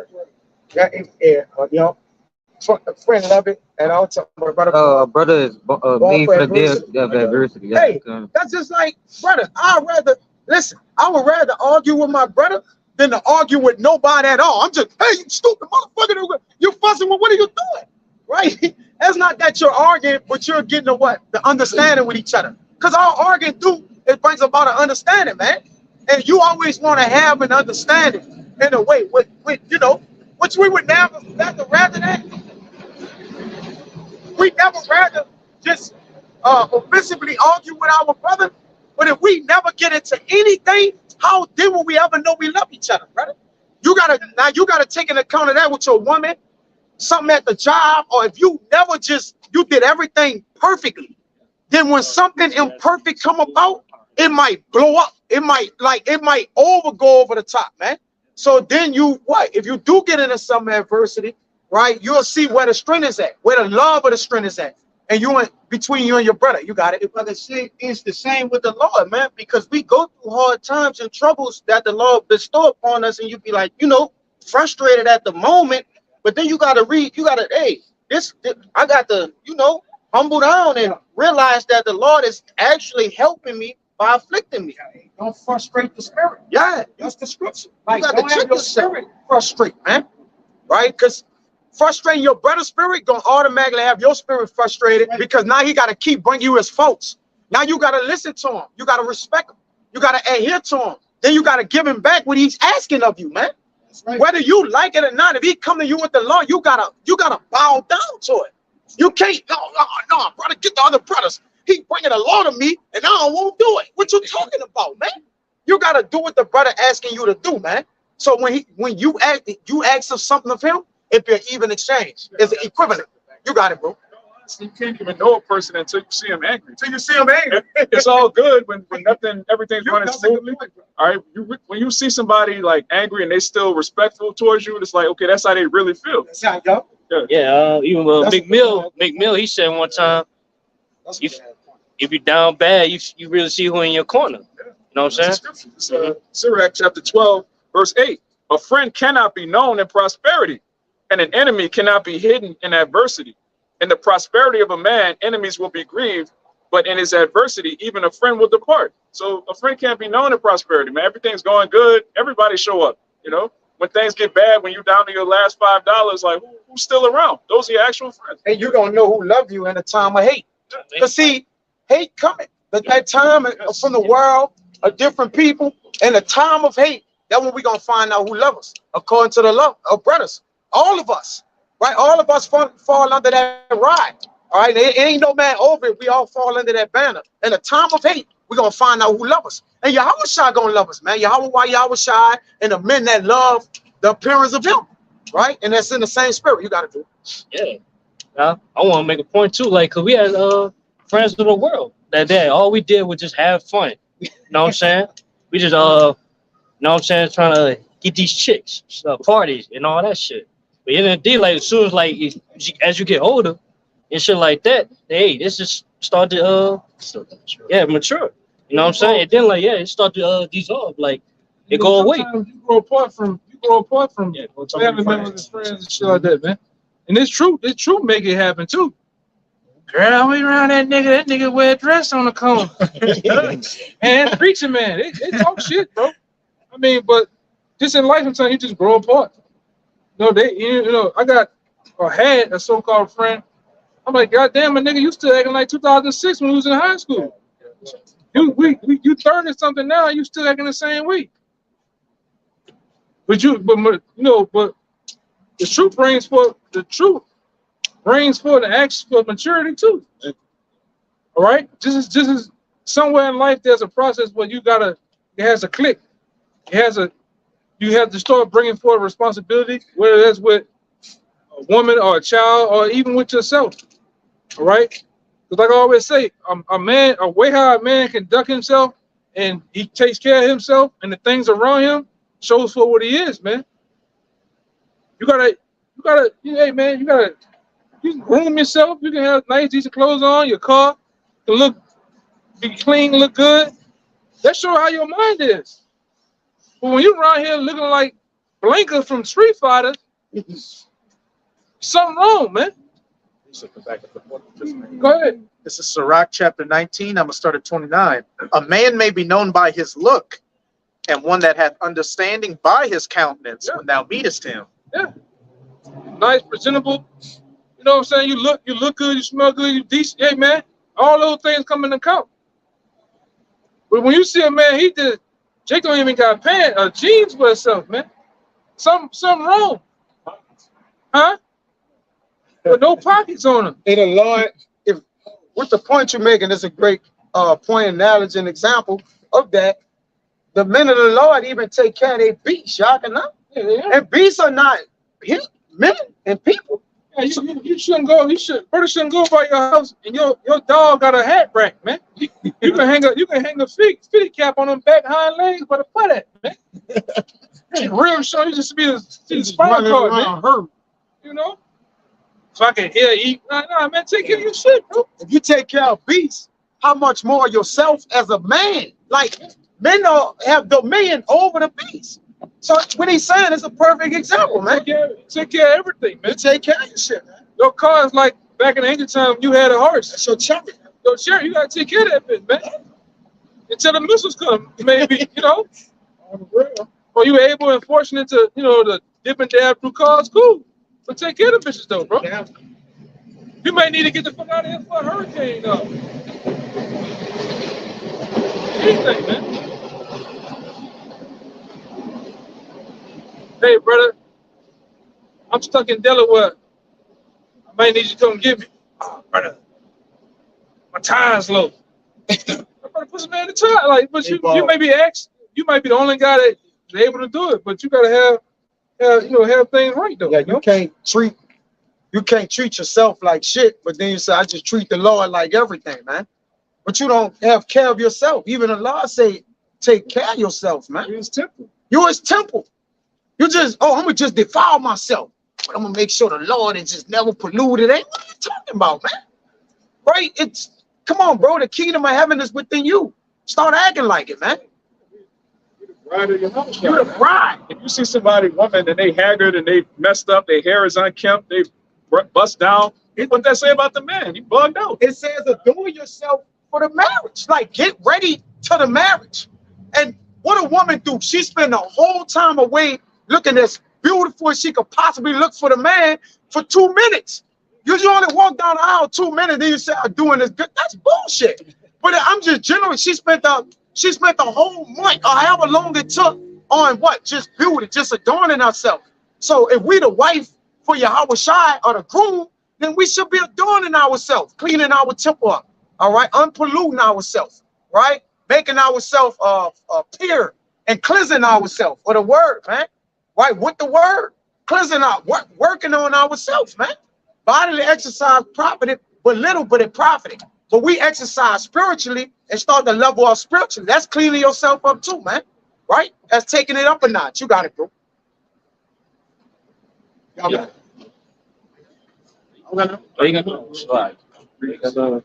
This Proverbs 31, which goes into being a virtuous woman. All right, we're supposed to be the bride of Yahushua. It says, Proverbs 31 and 23, her husband is known in the gates when he sitteth among the elders of the land. So you make your husband look good by looking good, man. All right, we're supposed to make Yahweh Bashem Yahushua look good by the way we conduct ourselves, the way we carry ourselves. We're Zion, man. We're the monument of Yahweh Bashem Yahushua. People, the heathen, the 2/3, they look at us and they see the Lord. So if you call yourself a servant of Yahweh Bashem Yahushua, you just bugged out. You never take care of yourself. You don't comb your beard. You nasty. You just weird. Like it's like what is this Hebrew Israelite thing? What is that about? You're looking That's crazy, like, man. when you look at rosters, you know, and they be having all that matted hair and shit, it's like crazy. Bro, what's going on with that? Yeah. Like that, what the brother said, there's a scripture that brothers put out about this. This is say, cleanliness go before godliness, man. Next to godliness, man. You gotta take care of yourself, man. Health wise too. And Apostle Harvey on that tip. You got certain guys. Ain't no fucking way. You was this brother size starting off, and now you big as a house, man. What is you eating? What are you doing, man? What kind of portions of food and things are you doing to just let your health go, man? Because if you letting your health go, your mental capacity is gone too, man. You know, do all what you eat. What are you doing? If you really about the herbs, be about the herbs, man. Stop bullshit, man. If you really about eating clean, eat clean. You know, do somewhat workout. You know, brothers work out, do their thing, man. But do that. Don't sit up here and be playing, man. You eating fast food all goddamn day. You know? You should be getting a well decent lawful meal, man. Look, Go ahead. look for mercy, right, from the Lord, but then you don't have no mercy on yourself, man. Jake be contradicting himself a lot, man. Jake be walking in reverse. You can say, who can do good if a man can't do good to himself? So, yeah, it will be envious evil to himself. Yeah. To whom will he do good, man? Jake hurt himself, right? But then look for help from the Lord. Like the Lord, like, nah, you working in reverse, my man. Yeah, you shouldn't. You're a man of the law. You shouldn't be fucking with McDonald's, man. You shouldn't be eating Chewies and red bags of Doritos and shit, man. Now, what we doing? Right? You know, and a lot of times, you know, it ain't gonna be over righteous. You know, brother, eat a chip, but that chip ain't. It's no life in that chip. You know, unless like I say, unless it has. This is the amount of ingredients on it right here. Not a whole paragraph of Diromexic, Plastate. They got a name. That shit. You know, you gotta take all that shit into consideration. Now, you know, it's a lot of shit that we can't eat because of Esau doing. But hey, man, I'm gonna put forth my better foot towards it too, though. Yeah, you should be able to pronounce your food, Jake. If you're eating chemicals, diametric, poly, what is that? Like, what are you putting in your body, man? Some shit Esau made up. Then, brother, hey, brother, you don't want to eat that. No, brother, but you still going for it to try to eat the shit. You know, justify itself. Ain't no pork in it, brother. It ain't not love. Is it expedient? There's chemicals in it, though, man. Is it expedient? The chemical is how you know it's not pork. Esau just named some shit, yellow 5, red 7, blue 6. It's swine, man. Man, brother, look at me and say, hey, brother, the orange juice got roach blood. I ain't drinking it no I ain't drinking it no more, man. I'm gonna believe the brother, man. Yeah, fuck it. But brother, it's about the, nah, fuck all that, man. You know, Jake do that shit though, right? Where he try to be first in his own cause. Yeah. They said, but your brother come searching you out. There's a man that a brother that seemed just right in his own cause. But your brother search out, like, brother, it got red, it got, brother, we been eating it. I saw Apostle Tar eating. What are you talking about, brother? It's just, Jacob just say something like, man, Apostle just so, yeah, he ate it. What are you talking about, man? Jake had that Apostle Tahar said, oh, you ain't up there in New York, brother. You know what I'm saying? You don't even understand what the Apostle said. Yeah. You take it on your own preconceived notion to what you trying to justify your the situation, man. Because I almost said it is only a few brothers out there that's really eating right, man. All right? Even spiritually, you gotta eat from this buffet, man. On a spiritual note, you can't sit here. I'm gonna deal with the elders here, but then I'm gonna go watch a little bit of IUIC. That's a strange plate, man. That's strange food, man. I'm gonna watch Sakari. That's definitely some strange shit over there, man. I'm gonna go maybe Tazariak got the answers. I'm gonna go, nah, brother, you gotta eat from one place and one place only, man. Gonna upset your stomach. Yeah, it's gonna upset your stomach, mixing all that together. Stomach, your belly. You can't eat ice cream and go eat a salad. All right. A salad with bacon on it. Yeah, it's true, man. Yeah, it'll be the other way, this way. Yeah, it's over there. Yeah. That's like eating ice cream and guacamole together. You bound to tell some drones. Yeah. Yeah. On a hot sunny day too. You can't do it, man. You gotta eat right physically in the world. And you gotta eat right in this truth too, man. You can't dip and dab. You gotta become a full age. You can't go sit up here, I've been around 6 months in the truth, but I'm gonna go see what's going on with Islam. Nah, brother, you gotta grow up. Yeah. Cause that shit'll bug you out. I'm gonna go study the Nephilim, the Book of Enoch, Jasper, Anunnaki. Now you're gonna start saying giants. I saw a giant down there on Bourbon running on there. What are you talking about, man? Yeah. Ain't no giants. That wasn't giants. Jake tripping, bro. You gotta become a full age. It's a time and place to where you start dipping and dabbing at, but you gotta get rooted in the truth first, man. Deeply rooted. Because when you deal with some plants, you just do this. You just brush up against it. You knock the whole root, the stem, and everything out of it, man. Because it's freshly put in the ground. But what happens when those roots take place? Some of them roots run deep.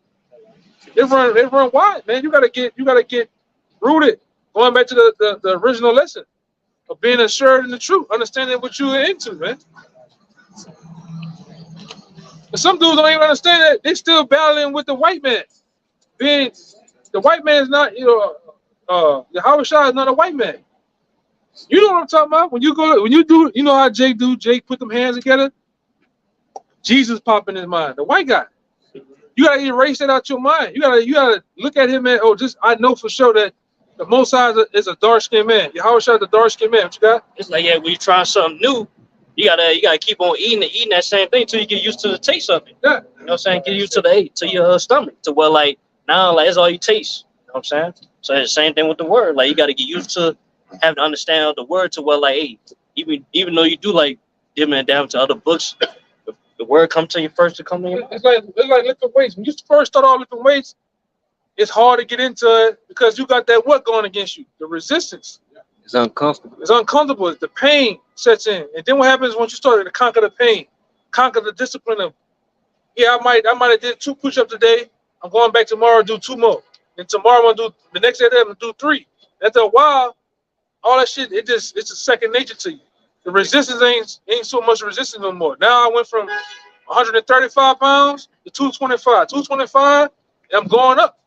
That's how this word is, man. Coming out of the world, it's hard giving up them Saturdays, man. Brothers know all the shit out there, but then when you steady disciplining yourself to do what? Fuck them. I'm going downtown. Fuck them. I'm going downtown. I'm going to class. I'm going to this, going to that. That shit becomes second nature. It happened to me. You giving up them once you them Big Macs, the Golden Arch fries.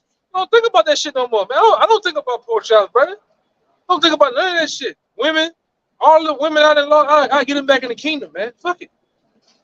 You know, all the so-called, I get them back in the kingdom. I'm focused on this. What your boy said from Dead Presidents, I ain't worried about them people. I ain't worried about my daughter. People, I'm dealing with this right now, man. War right here. This is the war. I'm at war with myself. Get those urges and, hey man, we men. We men, man. Jake, hey man, even man, JB want to slay that ice cream, man. Fuck, I ain't lying. Jake be want to swing that thing. Jake want to shoot the club, a couple of clubs up. And I ain't talking about, hey, I'm talking about boxes. All right, but you gotta control yourself with that. You know, it's a time and place for that, man. But you gotta it's the discipline. No, but go ahead, Al. Got something.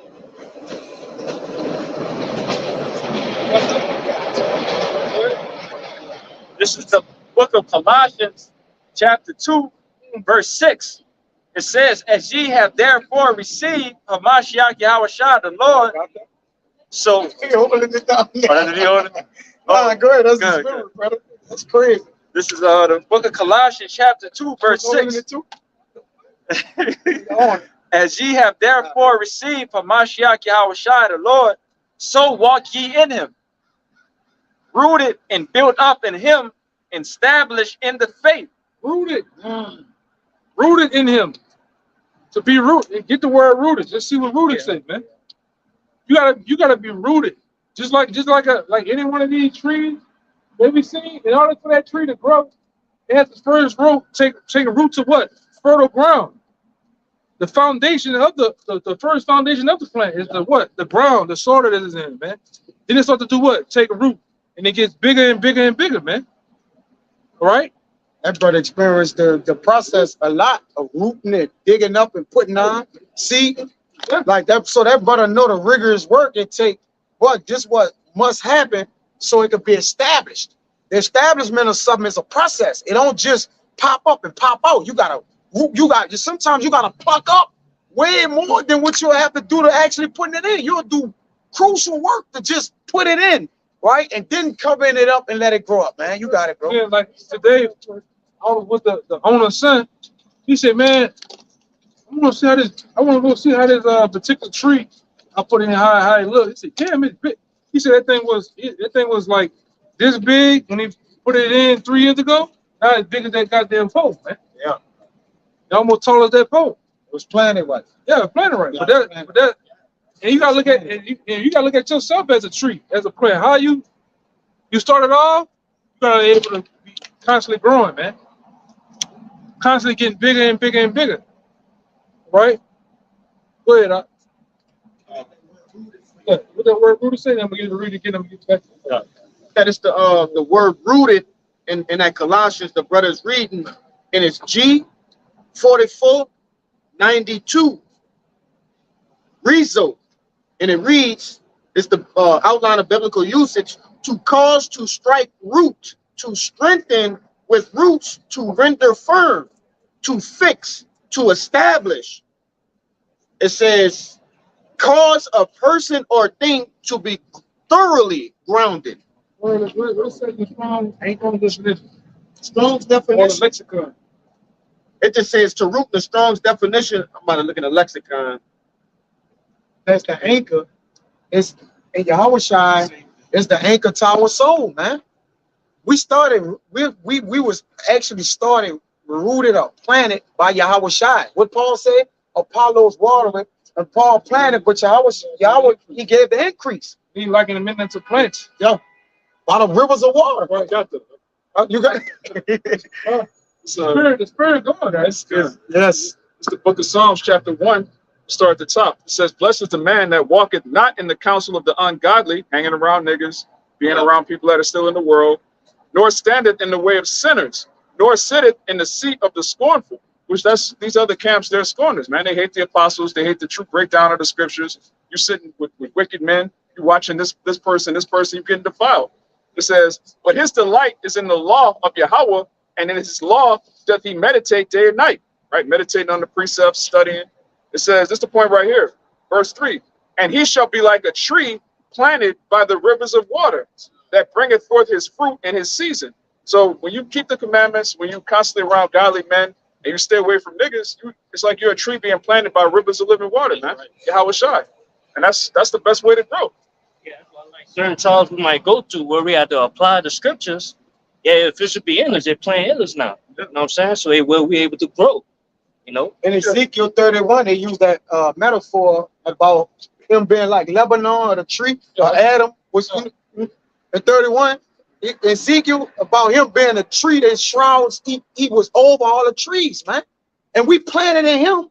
So we gonna be over all the trees, which are the other nations, but we still speaking about the sprouting and the growing of us as a nation, a small nation. Remember, we walked out of Egypt, what, 70 souls? Right? Look at the nation of Israel now. Into Egypt, my bad. 70 souls we left out, numbered up. You got it. Sometimes you as that tree, you gotta give yourself a land sabbath your damn self. You ain't cutting yourself off from the world and giving yourself a chance to grow, man. That's happening. Because what happens with the land sabbath? You leave the land alone. Yeah. Letting whatever take course, man. Same thing with you being that plant. You gotta leave the world alone. You know what? Fuck it. I'm gonna give myself a year, 6 months, cut myself off from all distractions of the world, and see what happens, man. That's heavy. You gotta do that. That's heavy. Cause we trees, man. Right? Go ahead. Like I said, that go ahead. I ain't gonna even go no more, brother. Go ahead. You got a precept, brother? Yeah. Verse 22 to 24, it reads that he put off concerning the former conversation, the old man, which is corrupt according to deceitful lust, and be renewed in the spirit of your mind, and that ye put on the new man, which after Yahweh was created righteous and true holiness. So, when you get this truth in the beginning, you might have nigga ways, like the elder said, you might eat bad Big Macs, fried and everything. You get firm in the truth, you start to do better, do better, get right, hang around the brothers, putting on that new man the Lord wants you to be. You gotta chasing after women, lust, the stuff you used to do when you're in the world, stuff like that. You got it. Because what happens as trees? What happens when you get around other trees? Actually, other trees give shade to help other ones grow, man. Right? That particular shade helps other ones grow bigger, stronger. All right, we are that actual fertilizer. All right, for each other, man. Can trees agitate each other? Yes. Like, yeah. Oh, con. I just wanted to make sure. Other trees that are diseased can give the next tree to them a disease. Con. You know? Right, man. I kind of thought that. I just want to make sure. So that goes into you as that tree, you gotta watch how you grow too. Because if you start to grow bad, you can damage other trees or other brothers around you, man. Watching what you do, watch what you say.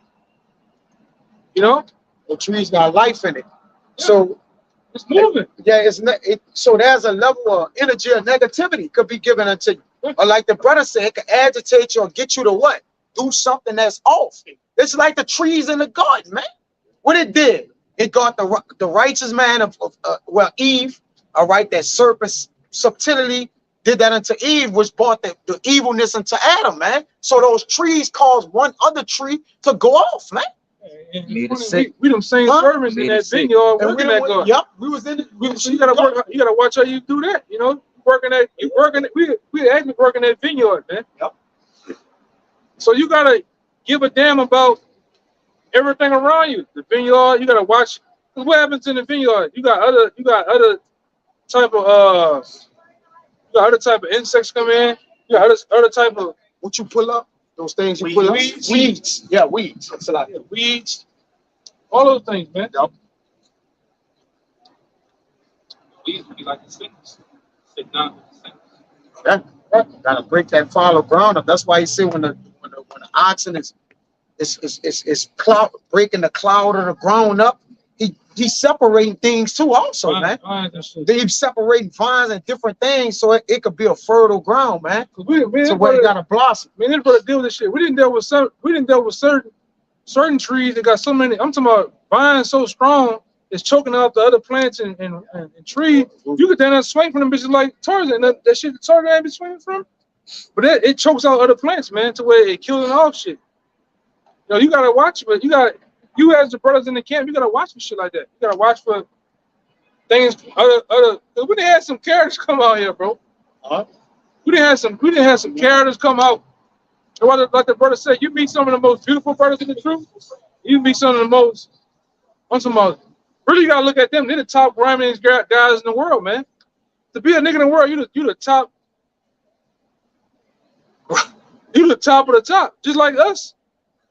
Whatever we was doing in the world, we was the top of that, and the Lord took us out of the world to bring us in here to be the top Israelites, man. All right? It is what it is. Shit, but a nigga in the truth, he top a nigga in the world, y'all. Yeah. You know? Yeah. Fuck that. Cause he know me, he nigga. I learned all the breakdowns. It just became a super nigga. That nigga metamorphosed into a super nigga.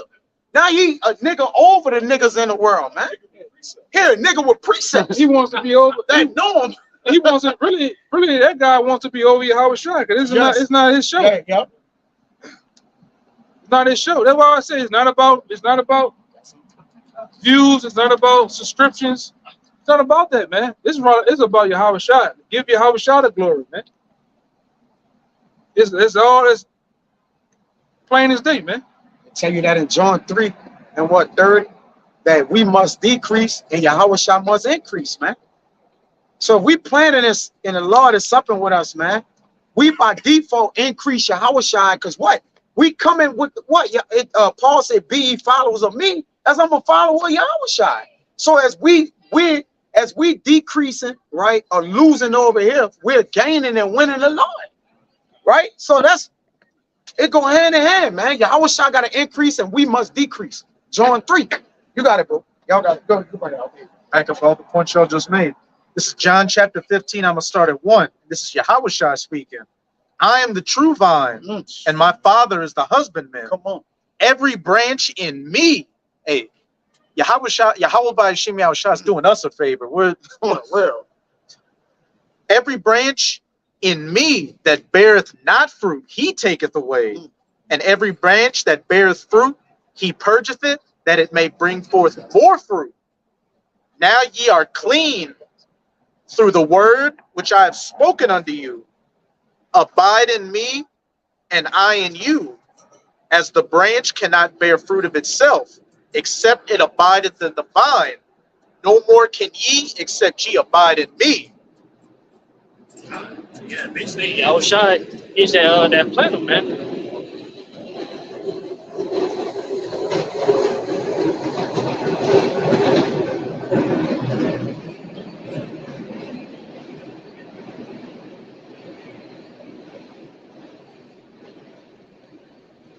Yeah, basically, Yahweh Shai is that planet, man. That's planting us, to his word. Be a man of the Lord. You know what I'm saying? Because the only way you're going to be planted is that if you had the word in you. The Lord put the words in you, because if not, you don't have that root, yeah, you're going to be cut down, I just want to make a point, because that's heavy on what was said just then. Hey, it said that the branches that bear not fruit shall be cut off.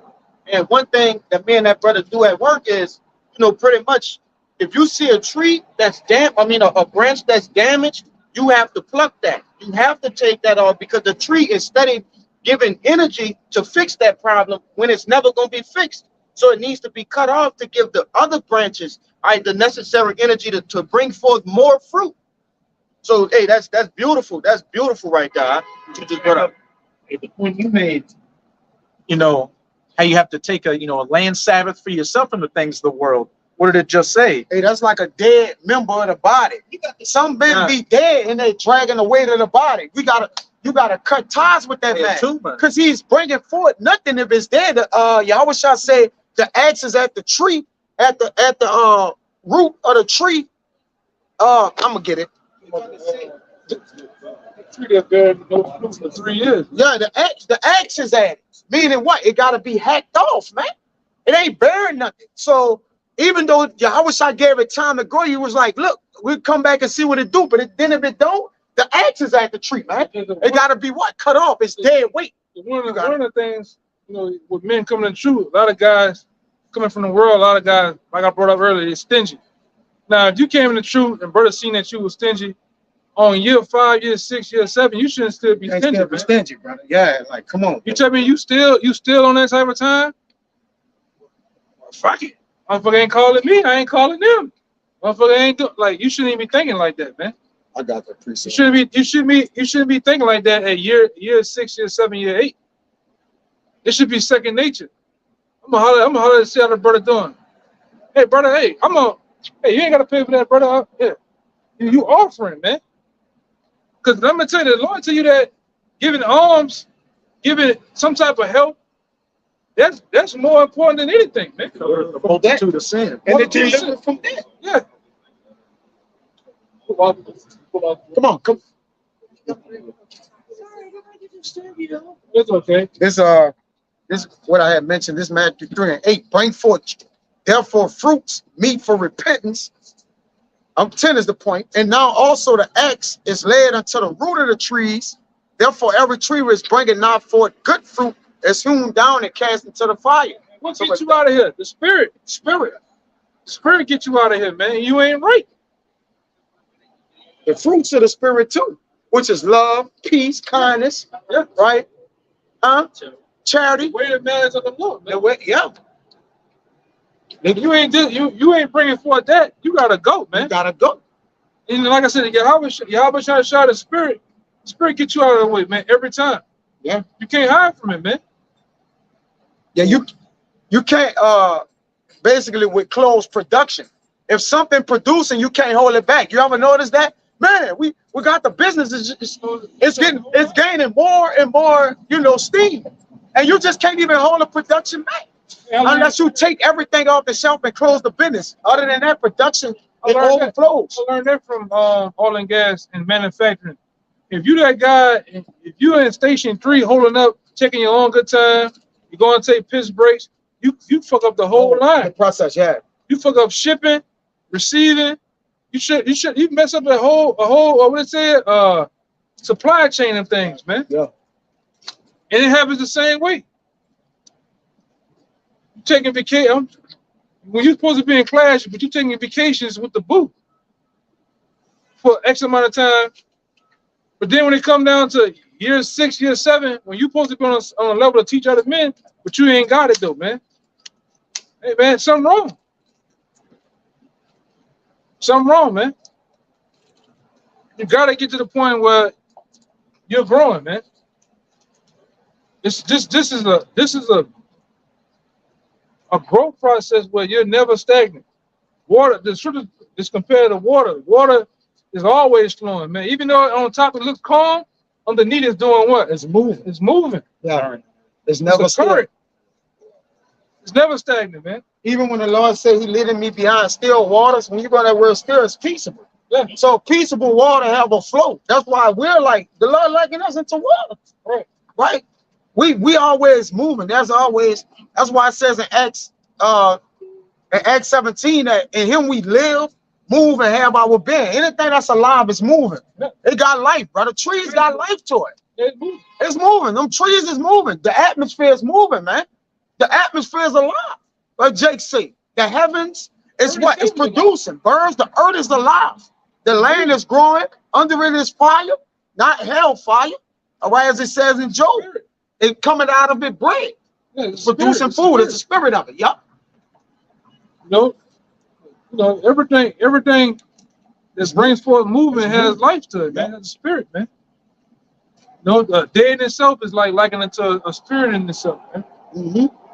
Right? You look at water. Water moves. Water has a. That's why we went into that thing about the music and how the music shakes the ship. It shifts the frequencies. The frequency of the water, man. If you say that's a good point that he made. He said a day moves. right? It says it's a rock that one day excel at another. So it's moving, man. There's a spirit in the days, man. Everything that's supposed to happen and within this day happens. If the nigga supposed to get into a car wreck, he gonna get into a car wreck. All right? It's the spirit. The spirit. That's the spirit of the Lord's total creation, man.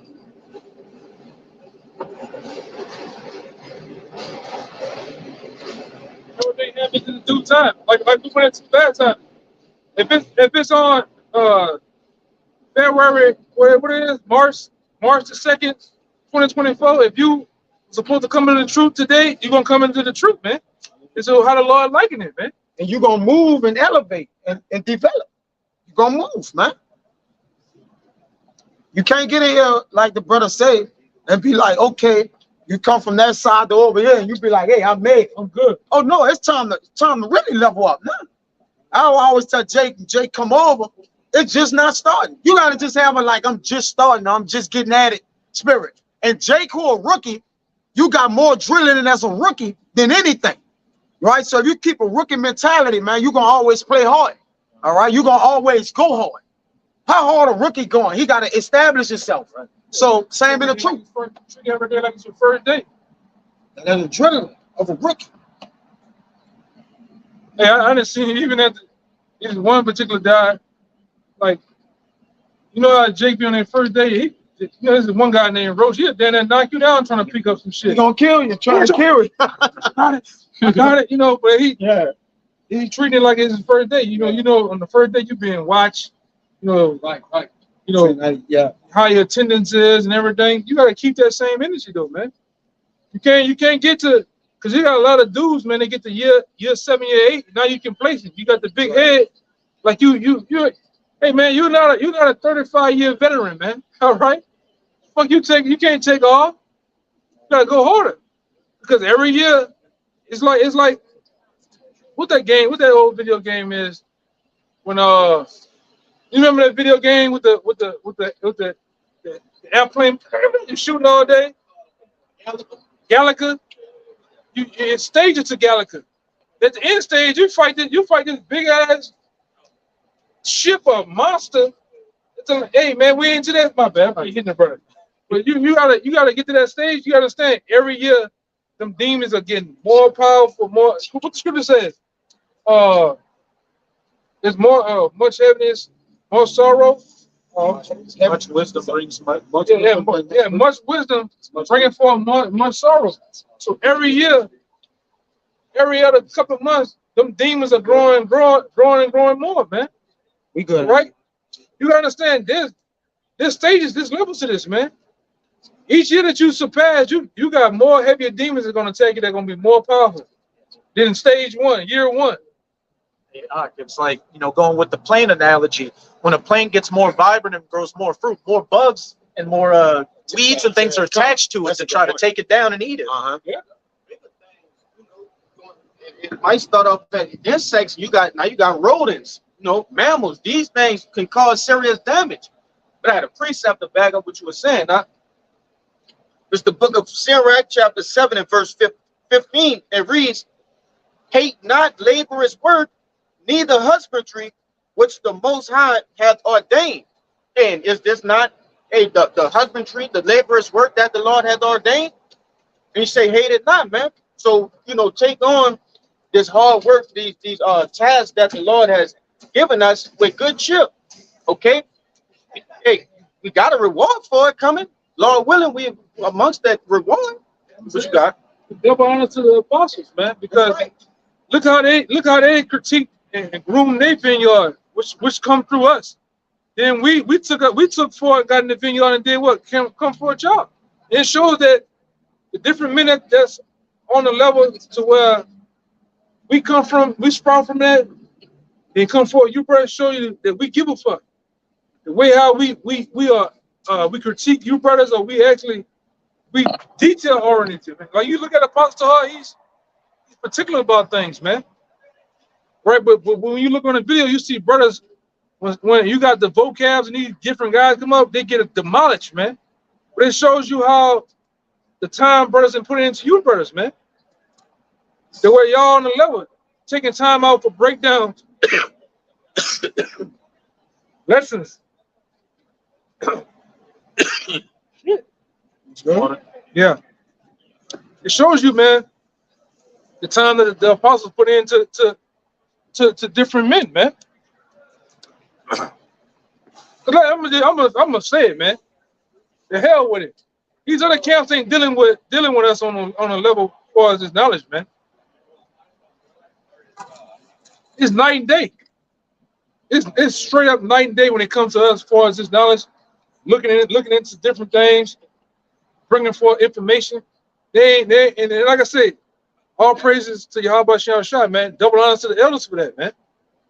The putting in, like I say, the different elders of these camps. Because like I said, when I watch videos of the LA camp, you can see that elder, all right, the head of that camp, you can tell he put time into those men, because how those men conduct themselves, right? How those men bring forth precepts and lessons and scriptures on the block, man. The brothers in Dallas, the brothers in Florida, all over, man. You know, the brother down in Atlanta. All right, it's a lot come with that, man. And then those men that's there, they get applied to having certain tasks and things they do. Then they grow in a way, and it brings forth you brothers, man. And everything has to be locked tight, strong too, man. So it's a process, man. Some guys don't trust it. You gotta trust the process, man. The process sometimes calls for what? Getting rebuked. Calls for what? Cut things off, man. Discipline. Another thing comes with this, and this comes from the brother Ariella. You gotta understand, being on that side, a lot of times you gotta want yourself to be vulnerable, man. And sometimes you get hurt being vulnerable. You put yourself out there, hey brother, you know, it is what it is, man. But go ahead. Man, hard is vulnerability. But like he said, the elders and apostles taught men, the men under them, the 07 branch, and then the men under them 10 years later. Then you get down to us men, and then the men after us. So this is the process in which nobody left nobody behind must also continue with you. You can't lead like, I got it, I can fall back now. Like, nah, that's not the spirit of the Lord. This is Rock 24 and 34. You got it. You got to put yourself in a place. I must get this right now. Every scripture, every breakdown, understanding. It got to be, because you got to understand. I don't want to say this, but let's say the next umpteen years, however it may go down, you got to be able to teach and teach men also. Teach men also, man. I got that. Imagine if you right now just bullshit not getting it. Yeah. Let's say hypothetically, 5, 10 years from now, you can't do nothing for them. You can't do nothing. Well, teaching them, man. You know? We gotta be able to get this, man.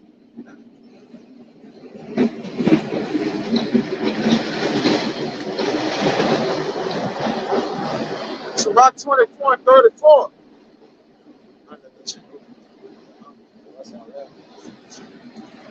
It says, behold, that I have not labored for myself only, but for all them that seek wisdom. You want to say something else? Yeah. So in Sirach, he's saying, look, we ain't labor for ourselves only, right? It says it's better for a man to hold back his folly than to hold back wisdom. Yeah. Or let it Yeah, he that is better. He that hide his folly than hide his wisdom. it's better to show forth folly than hide your wisdom, man. You see? Basically to build food. It's better for you to build food than to hold back this wisdom. Because it ain't for you. It's for the gathering of the nation and the king. It's for the gathering of the kingdom of heaven. So how then do you hold it back? Right? Oh, I got it. Like you say, oh, I got it. Go get it for yourself. Yeah. Like what? The Lord is giving it unto men so they could give it unto men so we could gather the elect men of the kingdom of heaven. That's just what it is. You got it. So you holding this truth for yourself. You see what that happened with the guy with the treasure. Yeah, you're holding up the treasure. Hoarding. And you gotta be able to, just like I always say, give it up. Putting it out there like a buffet. You know, when you go to a buffet, you see people behind the counter. What you want? Mashed potatoes, peas, corn, and they scooping it. At some point, those meals were scooped to you by who? The apostles. They get to a point once you sit down and eat, you enjoy your meal, guess what you got to do? You got to get up and go serve behind that counter too, man. You gotta go, yeah, It's give it out. it's a revolving door. It's a revolving door, man. And like I said, and the Lord give it to you on based on your talents. This brother might got 5 talents. This other brother might got 3. I might got 2. But I gotta work them 2. Them 2 might turn into 12. Them 12 might turn into 20. But you gotta go out here and get it, man. All right, you might be a brother that's based. You might love the pure pieces of history. Work that motherfucker, man. You gotta work it. You might be a brother that's held into precepts. That brother love words, the etymology of words. Work it though, because that challenge you got elevates another man. He might not be big into that. Oh, nobody. Some brothers are balanced all across, but you gotta work what you got though, man. I don't want to bring it out, dog. Brother, you gotta. I want to bring it out. You gotta get out there, man. You gotta take the bull by the horns. And like I said, that first time in that particular seat on that altar, brother, yes, it makes your heart beat fast. That shit nervous. But you gotta get out there though, man. You gotta get out there. Go ahead. I can add to what the brother's saying. If the Lord gave you this oil, you got it? It's the 21. Yeah. If the Lord gave you this oil, it's your job to empty out all you got. And Zechariah, read it. This is the book of Proverbs, chapter 21, verse 20. It says, there is treasure to be desired in oil in the dwelling of the wise. Yeah. But a foolish man spendeth it up. So that's oil. The Lord giving us an infinite amount of oil in these scriptures. All right, we're getting this wisdom and knowledge and all the knowledge this brother got. We got that we've gotten of the Lord and for the Lord. All right, it's our duty to produce that oil at what rate the Lord give us in according to our spirits. In Zechariah 4, it says the 2 olive trees that empty the oil out of themselves, man. This the oil of the Lord. All right, it says let your head lack no oil or no ointment, man, and keep your garments white. This part of teaching and preaching in the word, man. All right, this is part of this letting this oil. The 5 foolish virgins, they kept their oil. All right, but when you got oil, you got to give it out, brother. This ain't for you. It ain't for you. We're borrowing what the Lord gave us, man. All right. It says in Proverbs 11 that you gather up. You got to basically give off all you gather up. Get that in Proverbs 11. I believe it's 11 and maybe 25 or something like that. 24. A man that gather it all, he lose everything. He ain't leave nothing left behind. And anyway, it's everything you learn. It's for to give it out. It's you learned it. The Lord gave it to you. So it says a man can receive nothing except it be given him from the heavens. So if you got it from the heavens, you got to give it to the men in earth. What are we doing here? Go ahead. Got it? Yeah, right there. Yeah. Hold on, let me get this right quick. Yep. 25. Yep. 24. This is Proverbs. My favorites. Go ahead. Proverbs 11 and 24. Go ahead. It says, there is that scattereth and yet increaseth. Right. How can you scatter and increase? When you scatter, you're diminishing out or you're letting go. So there's no way to scatter something and increase. All right, except we give out the word and then the fruit of the Lord is increased. This is how you bring the men of the body out. If we weren't teaching the word maybe here in New Orleans, then this brother might have never heard it. Even though he may have heard it from somewhere else, but just generalizing it, he may be like, well, ain't no camp here. I could just have the word and teach at my house to my grandma and my little nephews. What are you talking about?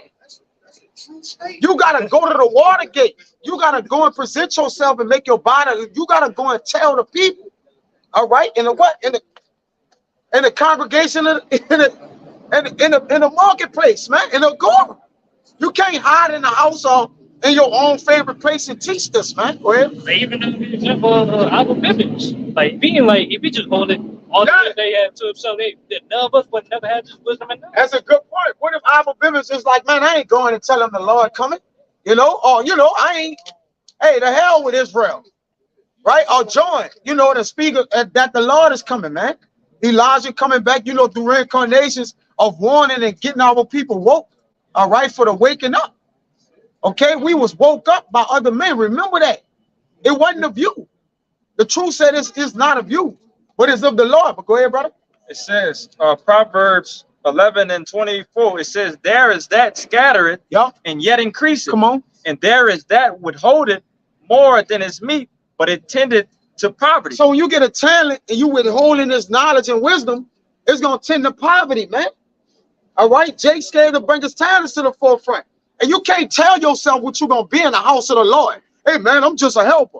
Hey, bro, you can't. Ain't no. When we came up here, I ain't know what I was gonna be. I just came out here on a limb, brother. Like, man, look, I got the word. I'm just about to go start talking, man. Hey, let everything come to what? Let every chip fall where it may. I ain't never knew what I was gonna ever be for the Lord.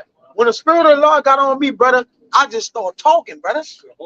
I couldn't keep myself, right? And then the Lord, you know, get you start to learn order. You start to deal and know, okay, this is how you serve me, right? You start to get amongst men who know how to serve the Lord, that went through the same experience you did, and then he start to teach you order. Like, hey, man, we know you love the Lord, but hey, bro, you can't do that like this. You got to do it like this. This is what thus says the Lord, man. Go ahead, brother. Verse 25, it says, the liberal soul should be made fat. The liberal, all right? To liberate or to make free, all right? You got to make this thing free. Go ahead, brother. The liberal soul shall be made fat. Come on. And he that watereth shall be watered also himself. So if you ain't watering, you're not going to be watered. Jake, when I ain't growing, bro, well, you not watering. Like, if you watering the Lord by default, he's a man of balance. The Lord said this, I'm going to balance you out and let you water too. Like, if you're watering, I'm going to give you water, right? You get what you put out. You're going to get what you put out. You need more water to continue to water. Yeah, because you're giving the water out, right? And that's why he said drink water out thine own cisterns, because the only way to keep that fountain of living waters, which is in us, is the what? Give it back to those who can reverse the water back, man. Because you men on the outside that's getting it, right? Y'all keeping us thirsty, right? And get Proverbs 25 and 25. Baba Gershon, let's on a fast, all right? Because that water, which we like recycled water, and that's what water does. It recycles. You ever notice there's an infinite amount of water? It recycling itself. Water don't run out, brother. It comes down and go back up, man. But it's the same water. It's receptacles, like it's received and put out. It's a receptacle of waters, man. That the Lord have introduced to us, man. Come on. You got that Proverbs 25. Let's get it. This is Proverbs 25 and 25. As cold waters to a thirsty soul, so is good news from a far country. So this cold water is to thirsty souls. Who we giving the water on? To the men that's thirsty, right? And then at what? The more a man asks about this water, right? That shows you the thirstiness in which he want to get watered, where would he want to get watered, and that's gonna make you have to water. We at the pastors, we don't get tired of answering questions about the Lord. Brother, call me up. Hey, what's this? I gotta explain to him my belief. Look, brother, this is what it is according to this precept, that precept, this here, a little here, this over here, a little part of history, a book, this, that. All right, that's part of watering the plants of the Lord, man. And some plants are not easily watered. You got to put more abundant water on it. Some plants you pour water on and he's watered for a while. Some plants you got to keep going, right? Keep you steady. I got to get him a lot today, right? He may require more water, man. And that's how the men of the Lord are. Some men don't just take the water right away and be watered. They got to get a little more and a little more and a little more. But they're leveling up. Go ahead. This is Proverbs 20. It's like Proverbs 11 and 20. You got it. 26. He that withholdeth corn, the people shall curse him. Right. He that withholdeth corn, the people shall curse him. All right, go ahead. But blessing shall be upon the head of him that selleth. Blessings is on him the head that's selling it, man. It's the corn. All right. If you don't sell this corn, you give it out. All right. You don't give this corn out accordingly and sell it the way you're supposed to sell it. Meaning what? Giving this wisdom, knowledge, and understanding to other men that need it. Okay. Then the people gonna curse you. You're gonna be a cursed thing, and the Lord gonna allow those people to curse you, man. Or curse you. Go ahead, brother. They got one more? They got one more verse, right? It says everything that you just said. Come He on. that diligently seek, so like he that diligently seeketh good, procureth favor. But he that seeketh mischief, it shall come unto him. Right. So read it again, Salaki, brother. Proverbs 11:27. He that diligently seeketh good. Right. So what's the seeking of this good? This is the work of the Lord in order introducing you to what? Like you're introducing yourself to what? I want to get and know the Lord more and more. All right. Only the Lord is good. So the more you seek this, you're seeking the good one. Yep. This is how you find good, or you procure the favor of good. It's to seek for good. Right. That's it. Go ahead, brother. It says, he that diligently seeketh good, procureth favor. He procured favor, meaning what? He bring unto him favor. We seek good. So the Lord give us favor in things, maybe jobs or whatever, whatever it is we may need, but ultimately fruits of the spirit, faith, patience, brotherly love. The Lord start to give you that. Because when he got favor on you, the Lord going to give you blessings, bro. That's how the Lord show you got favor on you. He give you blessings. Go ahead, brother. But he that seeketh mischief, and not worldly blessings, like a fucking phantom, or boot all the women with the big hat on the front row. All right, a big house with a boat in it. Nah, it's what needed for you to continue to water it in this garden, brother. Go ahead. It says, but he that seeketh mischief, it shall come unto him. So that's what you're gonna get, right? It's like the man said with the electricity, the Polarity. on the block. Polarity. Yeah, you're gonna get polarity. Whatever goes around, it's gonna come back. Man, stop that, man. We seeking this right here, man. All right, and good is coming unto us. You gotta go. Backing up what the brother was saying, the more you water, the more you become watered, man. That's with anything in the world. You don't really know something fully until you start teaching it. That's a whole nother level of knowledge. Because to be able to do something is not the same as being able to explain to somebody else. Because different people, they view things differently, they learn differently. They might ask you a question a different kind of way that you're not used to explaining it. That causes you to get on a higher level of teaching, man. This is 2 Timothy 2, starting at the top. Thou therefore, my son, be strong in the grace that is in Hamashiach Yahushua, and the things that thou hast heard of me among many witnesses, the same commit thou to faithful men who shall be able to teach others also. So it's a commandment. You have to be able to teach men that are able to teach men, man. You got camps, so-called camps, that have 10,000 men and 5 teachers. You got the same 5 teachers from 2014, they still teaching, and the rest of the men are just like, they got the boots, the fringes, they just standing there like this, man. An army of dead bones, man. We actually teach men who are able to teach others also. All right, if you're in the truth 5 years, you shouldn't have to call a brother to break down John 3:16. You should be able to explain that to yourself. All right, when you actually know the truth, you're able to explain it in your own words. That's why the scripture says, as the brother brought out earlier, let every man be fully persuaded in his own mind. You got to be able to explain the truth in your own mind. All right, you might hear a brother say something, you might hear one of the apostles say something, but you never really looked up the scripture. You just parroting what you heard. But then once you dig deeper, it's like you can explain it in your own words. Right. That's a deeper level, man. No,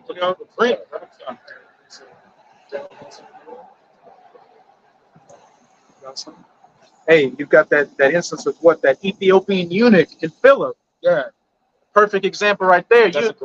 When this precept, when you read this precept, you gotta, the first thought that comes to your mind, how would I react to this situation? That's your answer. You're either, oh, I'm apt to teach it, or what would I tell him? And if you're in that spirit, then hey, there's a problem. But this is Acts chapter 8. I'm gonna just read 30 to 31. And Philip ran thither to him. So he saw that he was reading the scriptures, and he wanted to inquire what he knew what he was reading, because what? He had the answers to answer. And Philip ran thither to him and heard him read the prophet Isaiah and said, understandest thou what thou readest? Verse 31. And he said, how can I, except some man should guide me? And he desired Philip that he would come up and sit with him. Hey, Philip supped with him, broke it down to him.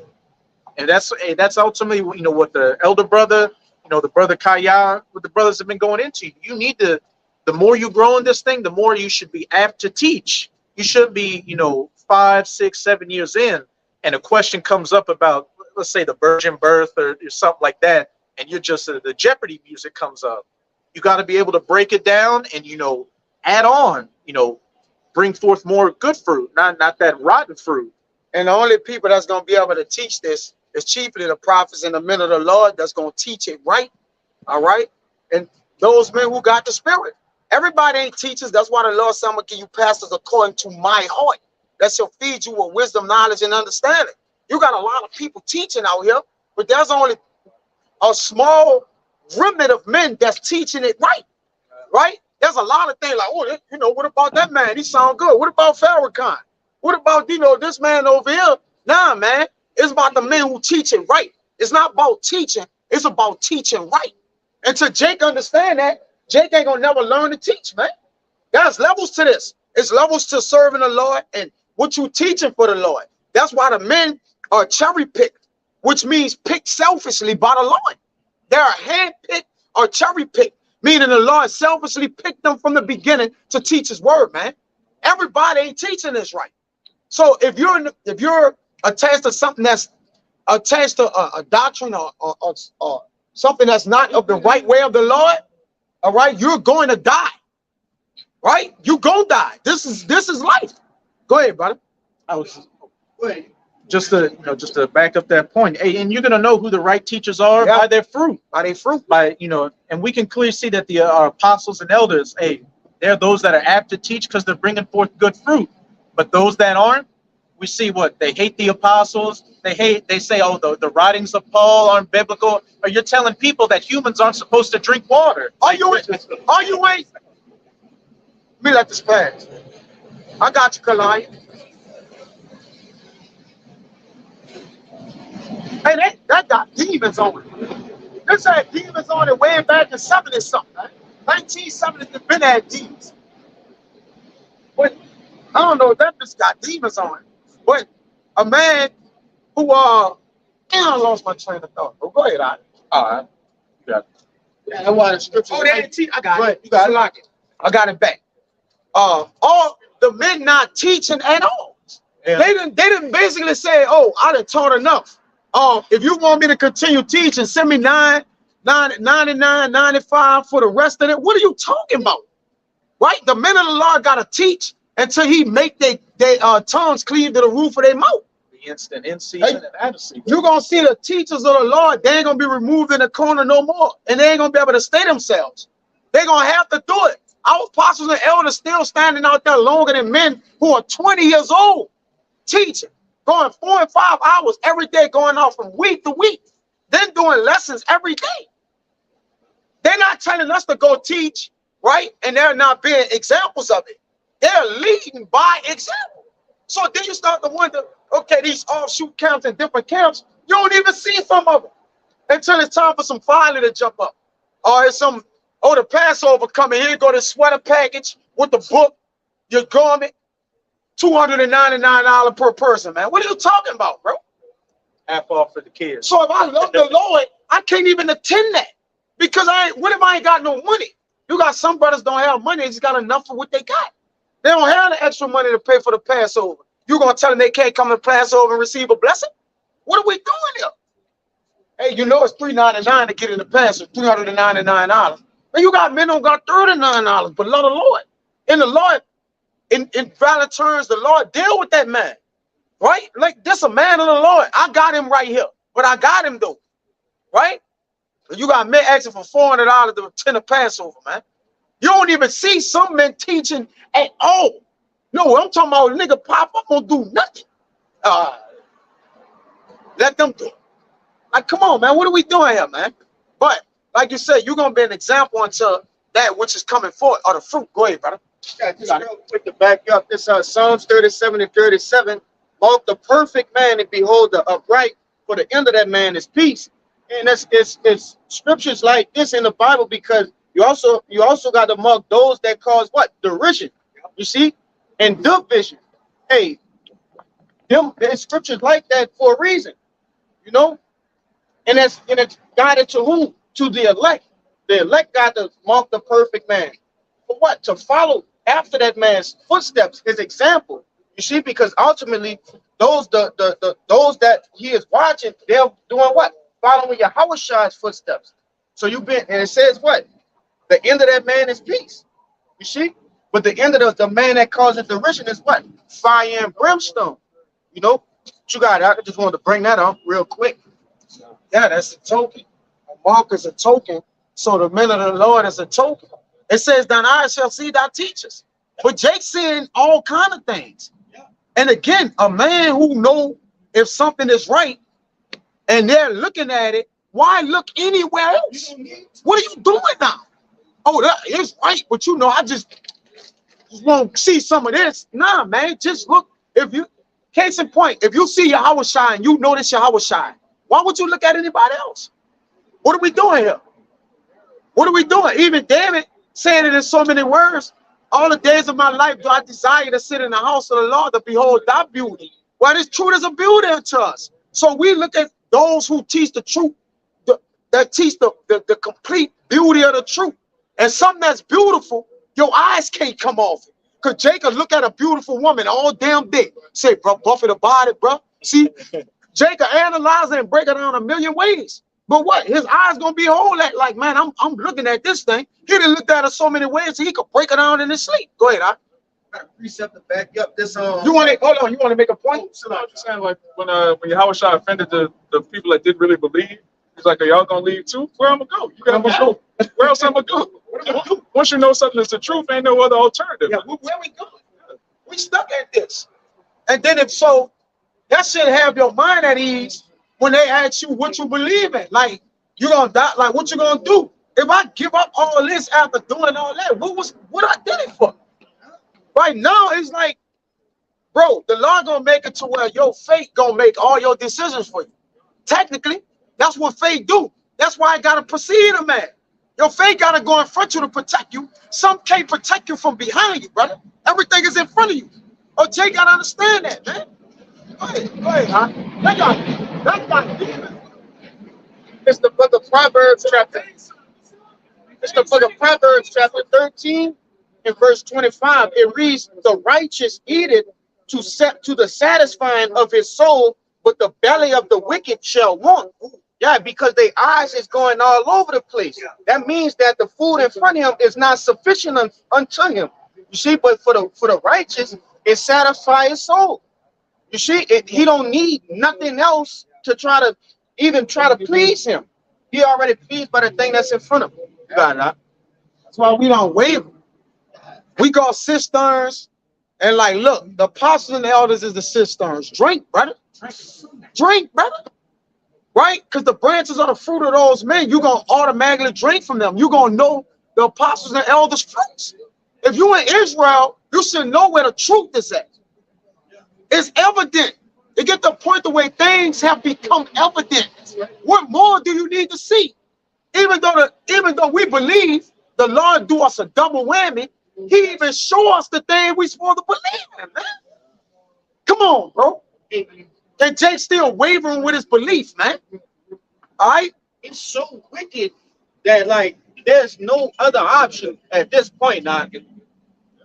It's just like the wickedness have even the wicked looking like, damn, we in the time of, you know, the Lord coming back, even though they don't believe, but it's that wicked that they have to say that to themselves. Yeah, gross darkness has covered the people, and the only beacon of light is the prophets. That's it. So if you in a dark sea and the prophets is the lighthouse, that one light gonna only be in one spot, but it's gonna be visible to bring you to the light.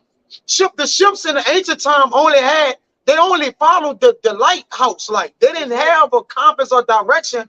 They found where they needed to go according to what was stationed, man. And if the light ain't hitting you going out the way, if that light getting dimmer and dimmer and dimmer, you're what? You're fading away. All right, you're fading away from what you're supposed to be to. And that's what Jay do. Jay go into these other philosophies and doctrines, and it darken, it alienate their minds, man. Jake is still a Gentile in 2024. What are you doing, Jake? Jake's still black in 2024. Jake's still a Christian or Baptist in 2024. Man, we Israelites, man. What are you talking about? Jake ready to vote for Trump in 2024. You done been completely alienated from your citizenship, which is in Israel, man. You're an Israelite, man. Ain't God love you, dummy?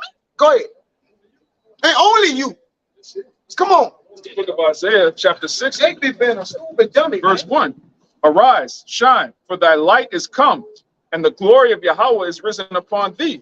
For behold, the darkness shall cover the earth, and gross darkness the people, but Yahweh shall arise upon thee, and his glory shall be seen upon thee, and the Gentiles shall come to thy light. That's plain, man. Yeah, so Yahweh shines that light. He's the light shining in the dark. You got that? Yeah. It's the book of John, chapter 12, verse 46. His red letters, Yahweh Shai says, I am come a light into the world, that whosoever believeth on me should not abide in darkness. Right, and that's what happens when you don't believe in Yahweh Shai. You abide in darkness, man. This world, all the philosophies of this world lead back to what? Idolatry, simping, adultery, and just stupidity, man. Yeah, that darkness represents like ignorance. That's what I mean in the Greek. Yeah. You know what I'm saying? So basically, like, you're ignorant to everything that's going on around you. But yeah, like us, we have that light, and we know everything that's going on around us. You know what I'm saying? Got a precept on it out. That's right. Yeah, you got one. After that, brother. This is book of St. Matthew, chapter 5, verse 16. It says, red letters, Yahweh Shai speaking, let your light so shine before men, that they may see your good works and glorify your Father which is in heaven. Yeah, it's bringing the point there the brothers making earlier. Like, hey, we got this wisdom and knowledge. Hey, supposed to, hey, preach for it. You know what I'm saying? So, hey, by us having that light, hey, we showing to the people that showing that, hey, let them know what's going on. You know, that's what that light represents. Yeah, 14. This is the book of St. Matthew, chapter 5, verse 14. Again, red letters, Yahweh Shai speaking. It says, ye are the light of the world. A city that is set on a hill cannot be hid. Yeah, like, you cannot be hid. You know what I'm saying? By having that light. Because, yeah, it's clearly, you can clearly see it. You know? You can clearly see that hey, we are the light is where we know what's going on. Hey, we had the 100% truth. You know, it's plain to see. Verse 15, it says, neither do men light a candle and put it under a bushel, but on a candlestick, and it can give it light unto all that are in the house. Yeah, like if you got like a beautiful light, like say like, you know how Jake be having like all those Christmas lights, beautiful like Christmas lights and all that shit. They want to show it off to everybody. They want to show it to the whole block. So saying, yeah, put a cover over that shit. We just talking. What's the point of the lights on the inside? Yeah. Put them on the outside. The entire purpose of light is to illuminate. Yeah, You don't buy lights to just hide them somewhere and never turn them on, man. Put them in the closet. All the lights in the closet. You got a They big-ass on, closet. but they Close the door. You got a giant light bulb collection in your closet. You flip the switch and then close the door. That's bugged out. Come on, man. Open the door, I can get you. Yeah, it's just like that book, that Jamaican book you open. Oh yeah. And the light shines through. When you wearing a red Adidas tracksuit. Come on, man. Yeah, that's why hey, we showing that light. Which is his word. So hey, to let our people know that hey, who they are and what's going on out here, man, and the wickedness that's going on.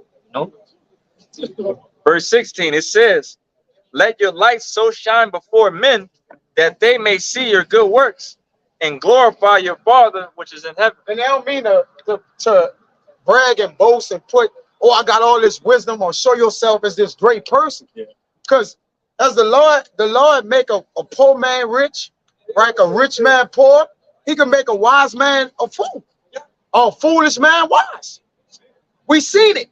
We have literally experienced, we done been by people, but we saw the Lord just make a wise man a fool. Because when the Lord, that's why David, we always pray the precept, don't take the Holy Spirit.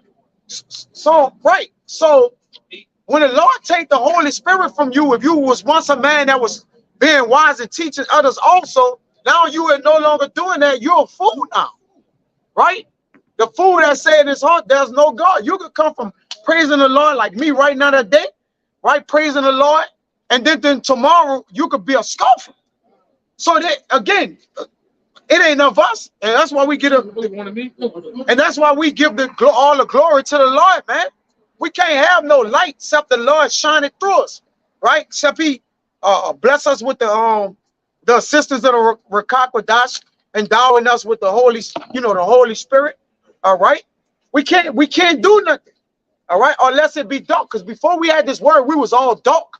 You might think you was enlightened or illuminated. Man, I was in these books. Like you bought through the books on the book of the third generation of Adam and Eve after they survived the attack from Satan. Like what are you talking? What are these books? The rest of Abraham. What are these books, man? They had the book of Abraham Lincoln. The book of Abraham Lincoln. What are you? This shit on the bed. He had all kind of fucking names. Enoch. Look, you ain't rub that bitch. What the fuck wrong with that? The full book of Dan. The full book of what the fuck? Brother, we don't got that. Where you get this book from? It's called the Third Testament. We had the book called the Third Testament. Where's that one? Yeah, serious too. Yeah, serious. And you're like, see, I'm wide. And when you be a wide range person, like Yagan always say, don't you seek deep. You go too damn deep, you're gonna lose your damn self, man. You're gonna drown. If you jump in water so high, brother, you might drown.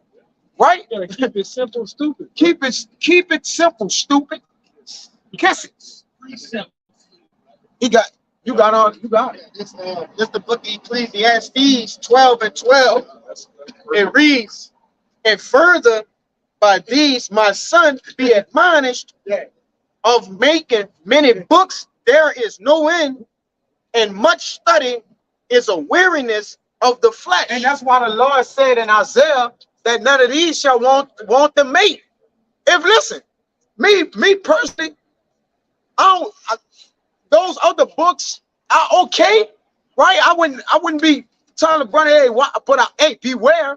But for the most part, I need to learn this, right? This is going to have my attention more than anything. Moreover, you do look into other things that confound those things which people are going to bring with other books, and you do educate yourself in other areas. But when you're not planted, all right, and you're not strong, brother, I admire his brothers say, hey, bro, just leave that alone right now. Learn this, please. And then there's a time in which the Lord will have you deal with those things. But until then, just chill. Yeah, you're not of the full age right now, man. You shouldn't be. You're a brother it's your first year. Whatever. You shouldn't be dabbling into these other books and shit, man. Kimmy and shit, like you're not strong enough to decipher what's meat and bones with certain stuff, man. You need to leave that alone for right now. Because like I said, those same things you attempt to study, it take you out. Yeah.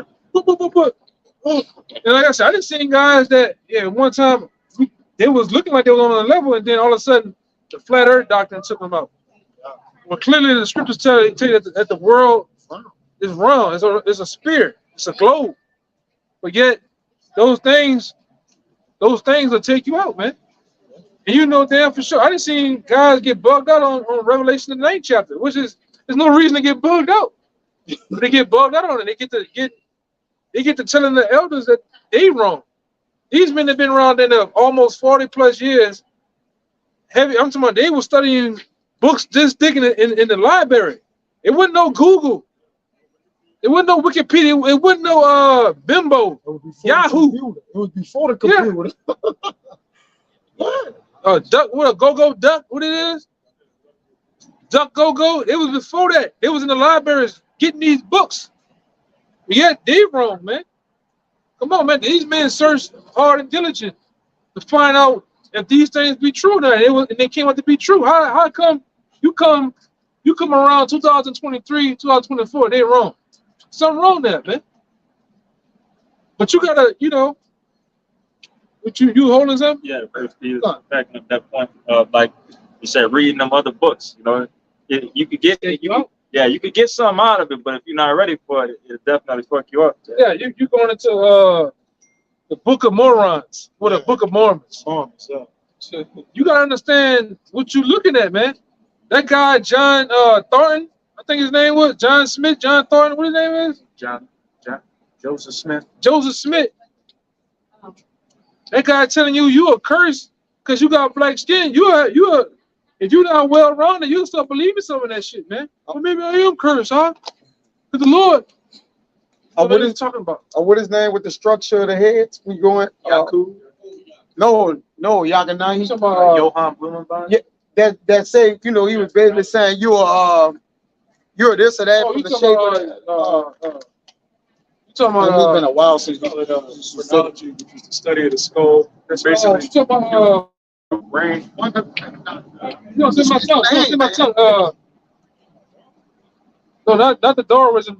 It's the other guy. It's Darwin. No. It's not him. It's damn, but it's been a while since we kind of touched it. But like the brother said, Jay gotta understand the balance, because you could get a whole lot of nothing. I'm a what? Jay don't know that dude. Jay could be like, oh, I've been reading all that. You could get a whole lot of nothing, and then you could get a little bit of a lot. Like seriously, you're like, man, I learned a whole lot out of little chapter. Johann Blumenbach. He did the study of the Mongoloids. The Mongoloids, that's it. All that bullshit. Negro. Yeah, if you of this line of these people in the nation, that should have got taken you away, got man. that, you know how niggas be having that Acorn at the back. that dump truck at the back of their Yeah, head? you got the acorn. Yeah, You started bullshit. you know, You got dents in your forehead. Yeah, you just this bullshit, man. like that Hemite, Yeah. two what it is, that Chrysler 300 dent right there, that look like a Corvette right here. Oh, that nigga, he'll kill you off, man. Yeah. You know? What is it? Johann Blumenbach, Darwinism. Darwin. Yeah. Yeah, like you said, man, you gotta know what's good. That's why none shall want her mate. Just stick to the scriptures right now, man. All right, don't err off. All right. And tell you in Wisdom of Solomon, don't err, don't go in the error of your life, man. Right? Jay calls error to come upon him. He calls himself the earth, according to the scriptures. And even in the Apocrypha, the scripture talks about not going into things too high for you, man. Right? Because Ezra's trying to do that. And the angel checked him. Like, man, you need to just deal with things on the earth. Come back down to earth. Where you at? Yeah. Niggas want to deal with Kemet and the fire and the Yaku, big brain nigga and all that, man. Fuck Deep. niggas, man. Niggas be trying to be too deep. Look at Polite. Polite was trying to be too deep and he went too deep. Cosmetic, not like you're gonna say, oh no, it was cosmetic. Deep on a 7-year sentence. Now he deep under the armpits of Chocolate Thunder. He grabbed you like this, or he grabbed you like this. Was it like this? Yeah. Or was it like this? Like, did he really grab you? You know, Jake don't take that shit lightly too, that charge you on.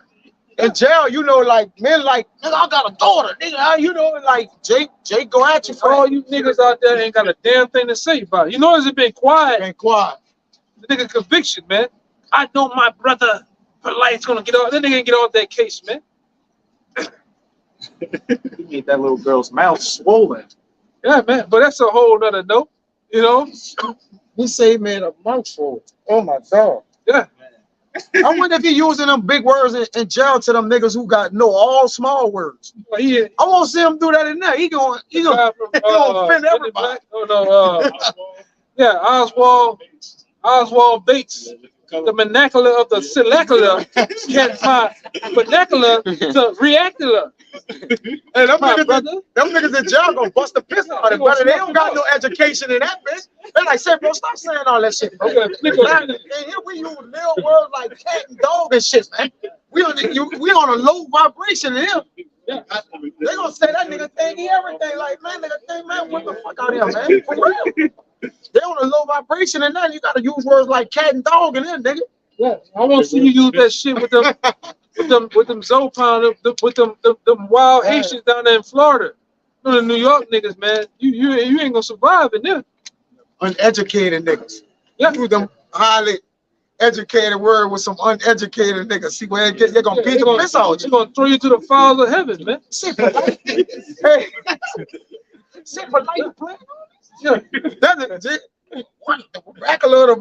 Man, what the shit out here, man? Say for what you playing? But now, the gods of the pyramids, them niggas couldn't save you, man. Oh, real. He said the gods of the pyramids couldn't save you. Couldn't save you, man. All right? Yeah, the afterlife, the gods of the afterlife. Yeah, all them Horus, them niggas, they should have better told the judge, move out the way. Yep. But they didn't, man. You know? Horus, what the other nigga name is? Horus, Osiris, Isis. Hey, none of them. Hey, when it was, it should have been in the. It should have been in the. It should have been on the side of the judge. Yeah, it should have been in the crowd. Or it should have come testify for you, man. Yeah, it should have came with the collars buttoned up to. Yeah, that snake with a suit on. That snake, that cat. That long shit. Yeah. Niggas came for you, man. Don't forget about the nigga with the with the long chin. The scorpion kid. Yeah, with the falcon head. a whole nigga with a falcon for a head. He's just standing in the court. Y'all say something? No, that ain't gonna work. Yeah, just call the fucking judge judgment off all day. That's my people. That's my people. Yeah. Where them niggas at though, man? Nigga, he got a man body and an animal body. It should have been coming out the womb. All plaintiffs and defendants over here. Niggas went there for you, man. 72 P9 should have been on your boots. That nigga ain't show up, man. That nigga ain't show up. Seti, with the Seti, General Seti. Yeah. Yeah, it was nowhere to be found, man. Nobody supported him. That nigga just went down alone, right? all the 20 wives with the Afro sisters. Yeah, where was they? Man. Nobody came to court for the nigga. You a predator, man. Yeah.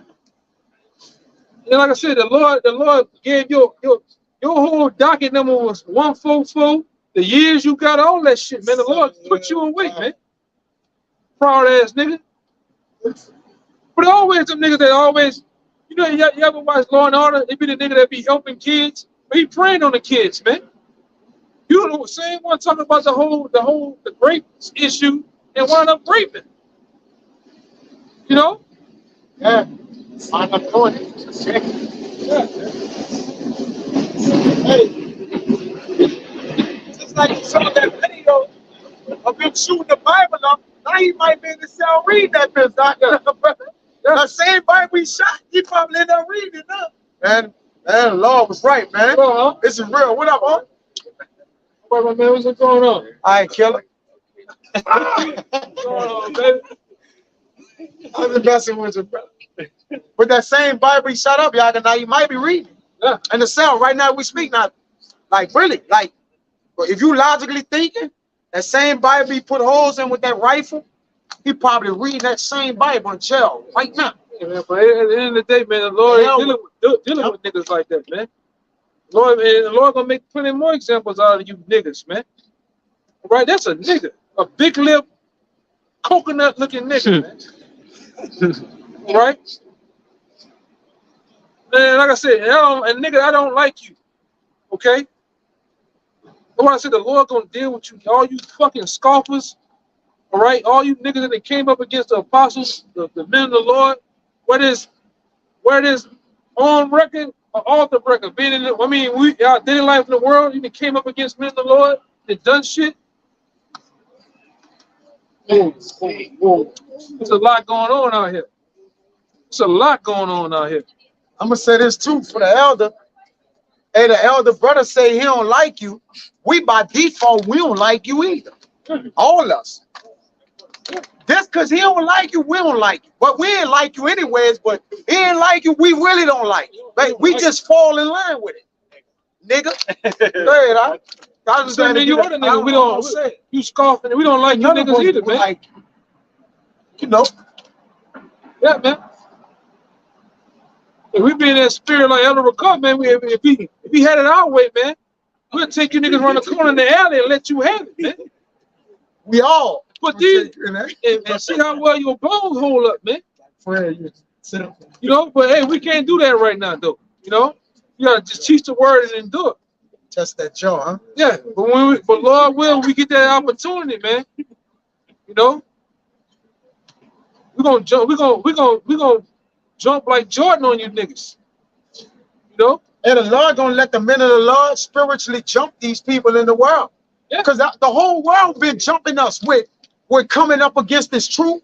The Lord been letting the whole world come at us. So when we get the spiritual powers, the brothers, we gonna jump y'all ass. Everybody. We gonna be jumping everybody, right? Everybody was jumping us. The Lord fell, brother. It's gonna look like a cartoon when you see that smoke and arms just doing this. And kicks and shit, man. You're gonna really have a cloud. Put your body in the middle and you just see arms and legs running shit, man. Shit. At Mach 5 speed. Yeah. At Mach 5 speed, because we're gonna have them spirits on us. It's gonna be going at Mach 5 speed, man. That's gonna come in your ass, man. You're gonna come out flat like a sticker on the ground. With a bunch of hickeys and shit, man. Damn, Jake. Yeah. Go ahead, bro. Book of Jeremiah, chapter 16, verse 16. Behold, I will send for many fishers, saith Yahweh, and they shall fish them. Did that not happen? Did the Lord not establish fishers across the four winds, fishing men? So he did that, all right? And after will I send for many hunters, and they shall hunt them from every mountain and from every hill and out of the holes of the rocks. So if the Lord set up fishermen, he's gonna set up hunters, man. You're not gonna tell the truth about one part and the second part of the precept. No, I ain't gonna do that part. It's gonna happen, man. Going back off what you were saying, brother. It's Micah 5 and verse 8. It says, the remnant of Jacob shall be among the Gentiles in the midst of many people, as a lion amongst the beasts of the forest, as a young lion among the flocks of sheep, who, if he go through, both tread down and teareth in pieces, and none can deliver. Yeah. So that's Lord will, real quick. Hey man, I'm in the spirit of like Apostle Hart said back then. We're gonna for the record, we know we're gonna get Esau's ass, but 2/3 of you niggas, man, we're gonna jump over Esau to get you niggas, man. All right? Serious shit. We're gonna jump and like the other nigga down there, Mo 3 or Mo 4. Oh, I want that nigga too, man. Niggas want you, man. I want your job. You know? He might just whoop a nigga like that, like your boy, you know, had that jawbone. Samson. We might just do that with the Bible, man. Just break a lot of you niggas up with a metal Bible, man. A steel Bible. Even with the word living. Yeah. Yeah, with the book. We're gonna spiritually jump them. Yeah. We're gonna spiritually jump we're gonna jump the whole world. Yeah. Everybody, bust your hand to the white meat, man. Yeah. Bust your stomach. Yeah. to the white meat. For real. For real, brother. That's an inside joke. Oh man, brother. Brother, in the live, brother. Oh my God. Yeah, man. Big summer punches. That's an inside. Like this is talking about something else, but as it says in 2nd Esdras 15, and blood shall be from the sword unto the belly. Yeah, man. The Lord gonna let us cut loose out here like that angel cut loose when David did the census.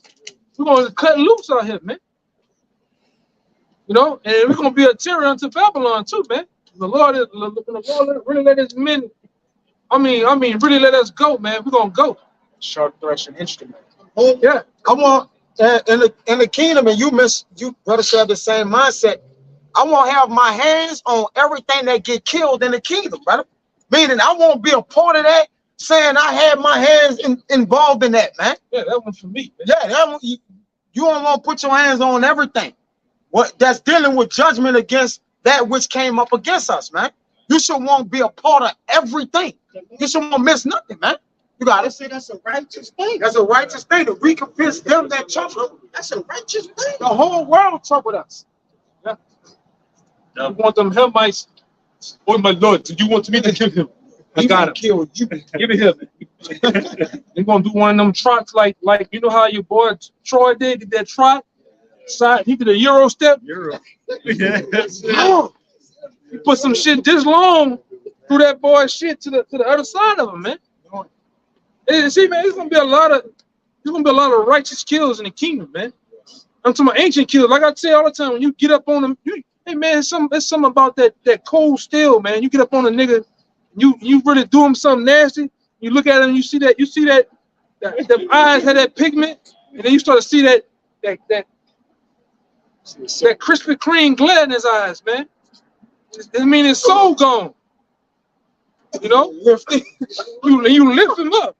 You look at him while you lifting him, man. Yeah. As it said, Habakkuk, dirt come out of him, man. You know what that dirt is, right? I'm gonna have a message for you. As it says, Habakkuk, his soul that is lifted up, it ain't right in him. We gonna lift him in the kingdom, man. Yeah, that boy fudging his pants. I mean, that dirt come out of him, man. That's in the scriptures. That's scripture, man. So we're gonna go to that. We're gonna go to that, man. You know? It is what it is. In the kingdom, like the elder said, we gonna only kill in the kingdom. Because the kill is right, it's a righteous death. We ain't gonna murder nothing. Because all our killing gonna be justified. Over here, men murder. So it's what? It's done unrighteously. Murder and killing is two different things, man. When you kill something, it's just. All right? When you murder, it's unjust, man. It's the result of the judgment. Is it? In the kingdom, that's going to be the result of the judgment of the murder. Of the people who murdered. Like Esau was murderous. They all doing everything unjustly.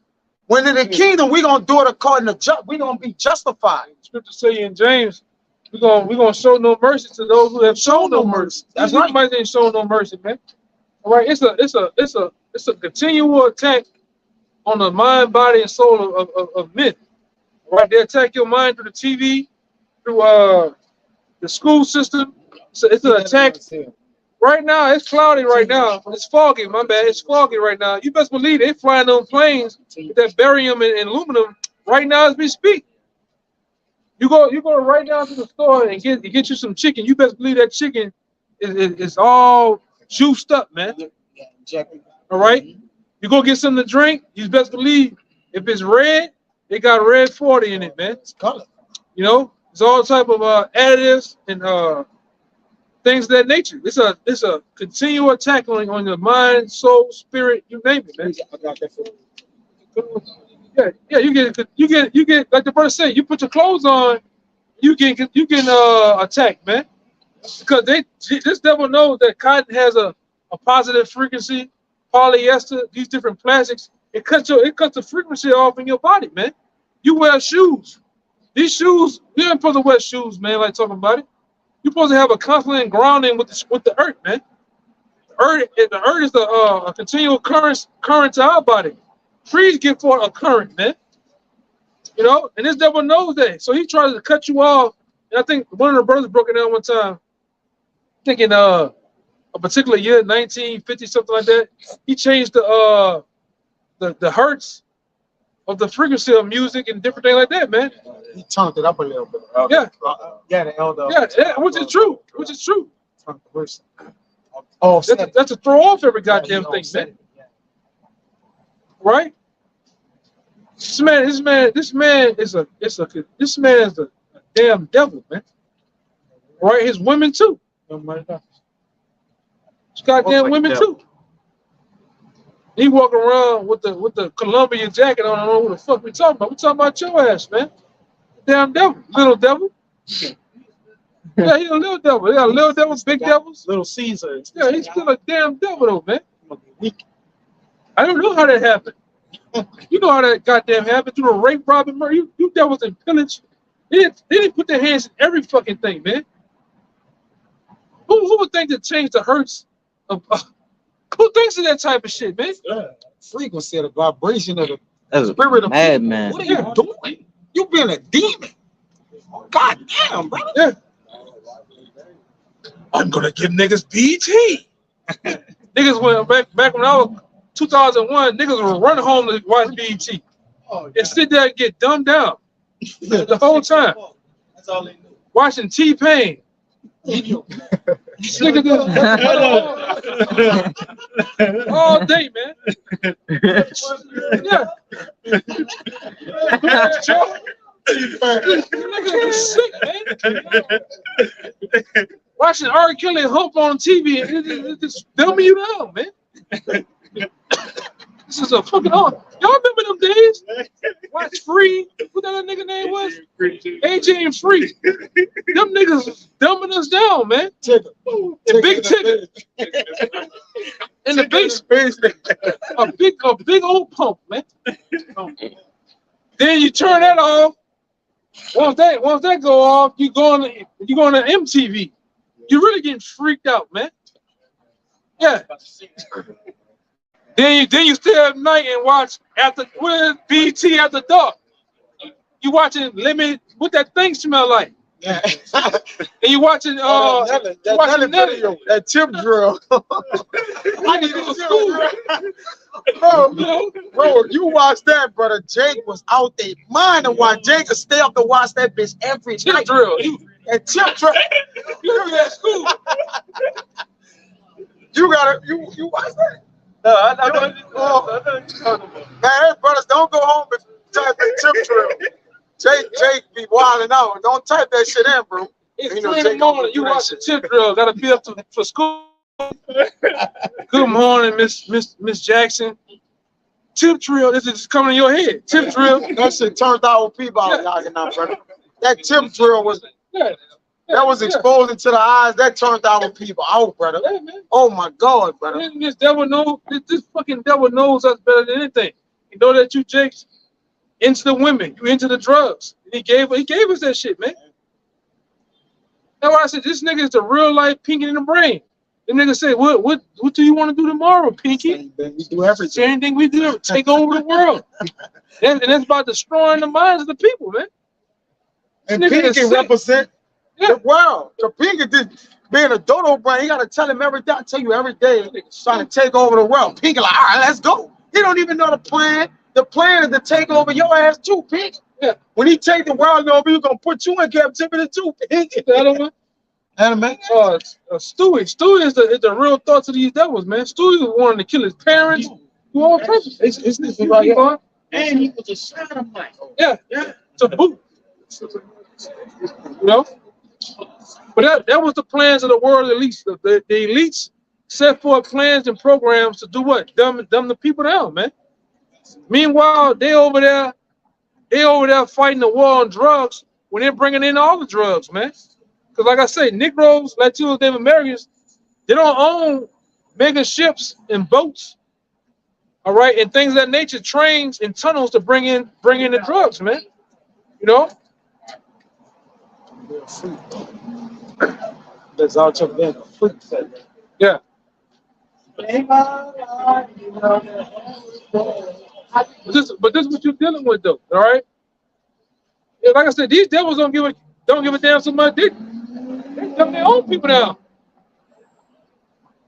They gone, man. All right. When you tell them about a world event or things that happen in the world, they don't believe you, man.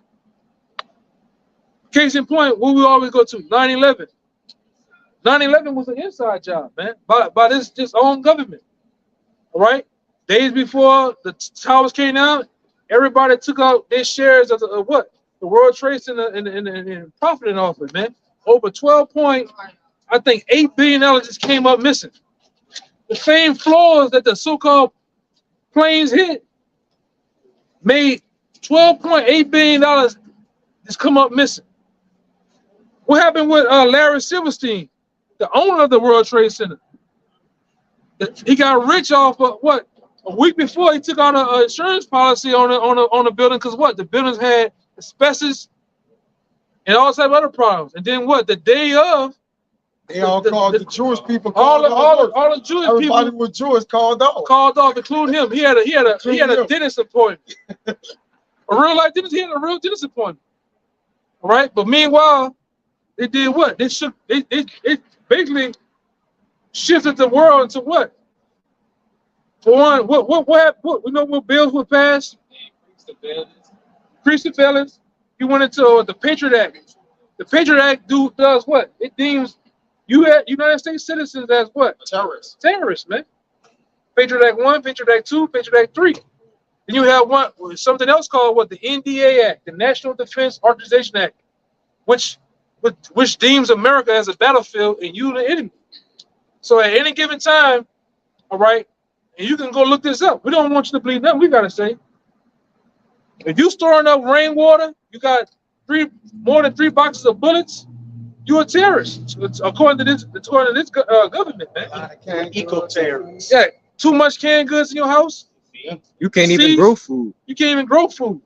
You get it. You know, you're deemed a terrorist, man. God, yeah, no guards. But that thing, that World Trade Center, that was an inside job, which you can go look at various different videos about firemen that was on scene. They said a plane never hit the building.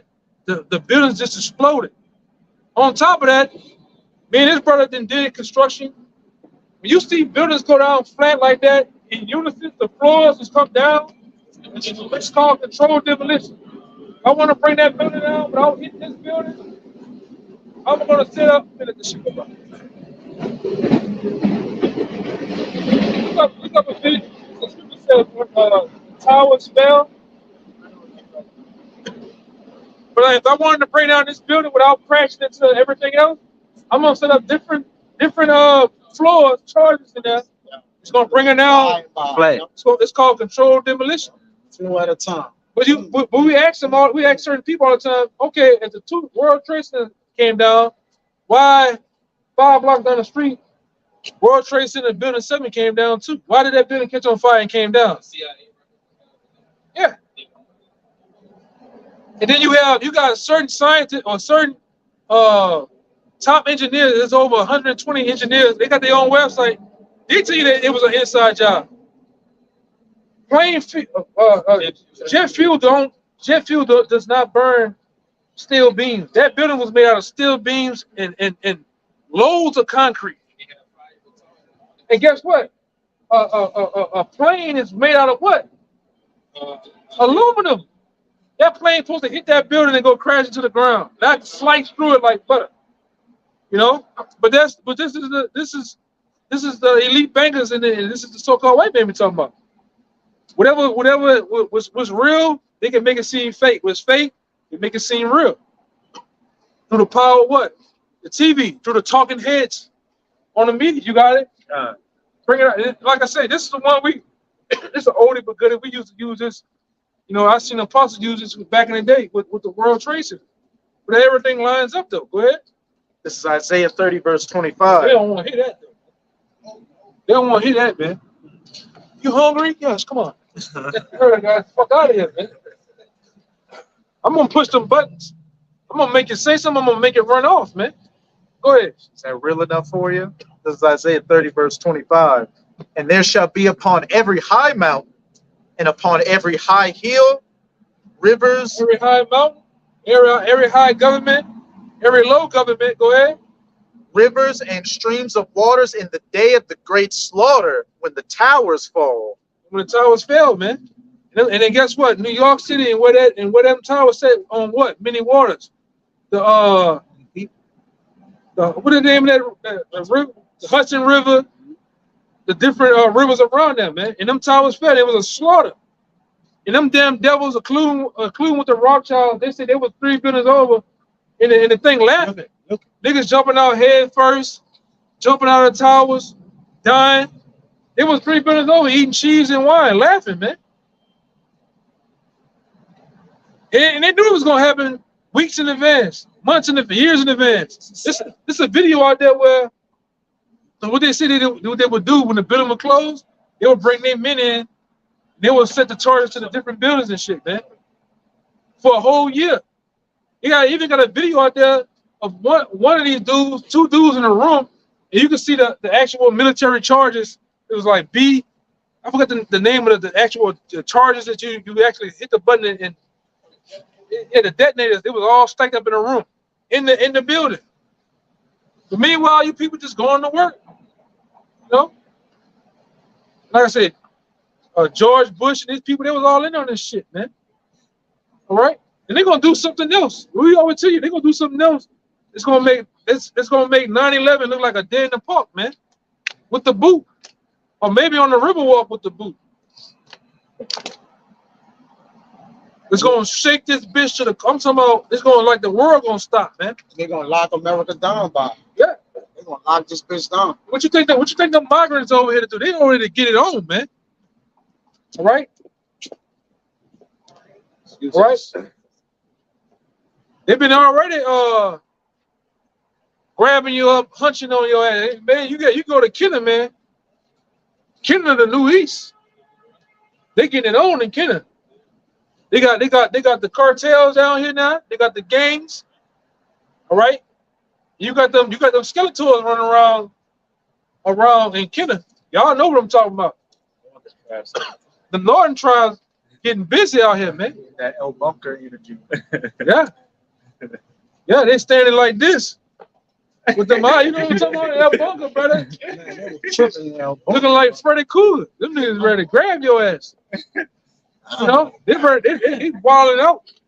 They bringing these Northern Kings over here I'm talking about to really get things amped up, man. Hey, I was just reading an article where they were saying about a year ago, I got the article on my phone.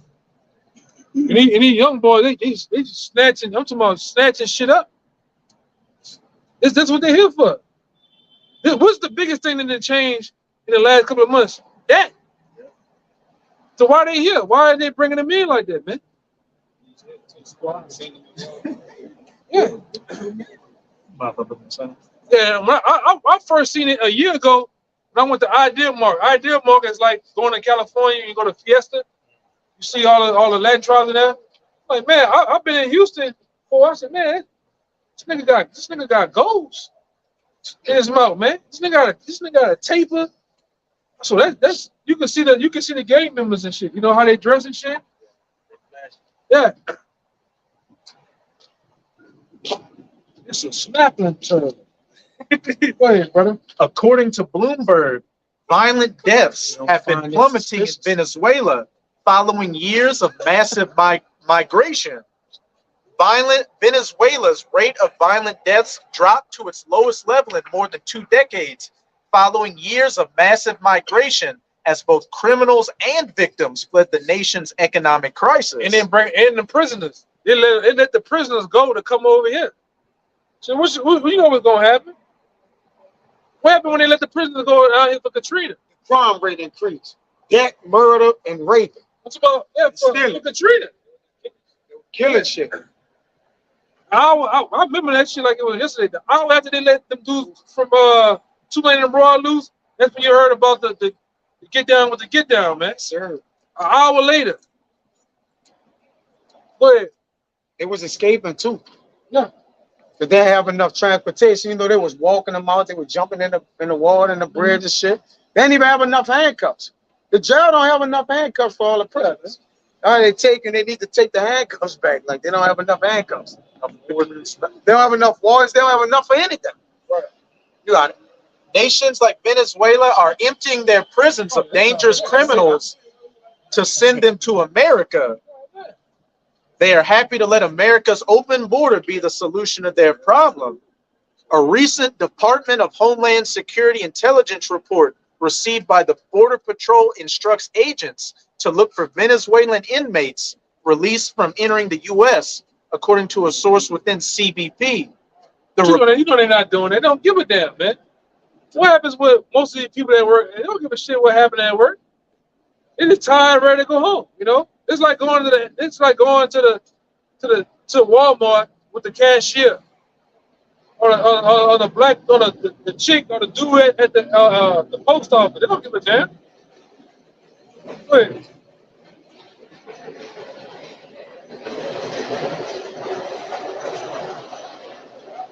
The report, reviewed by Breitbart Texas, indicates the Venezuelan government, under the leadership of Nicolas Maduro, Moros is purposely freeing inmates, including some convicted of murder, rape, and extortion.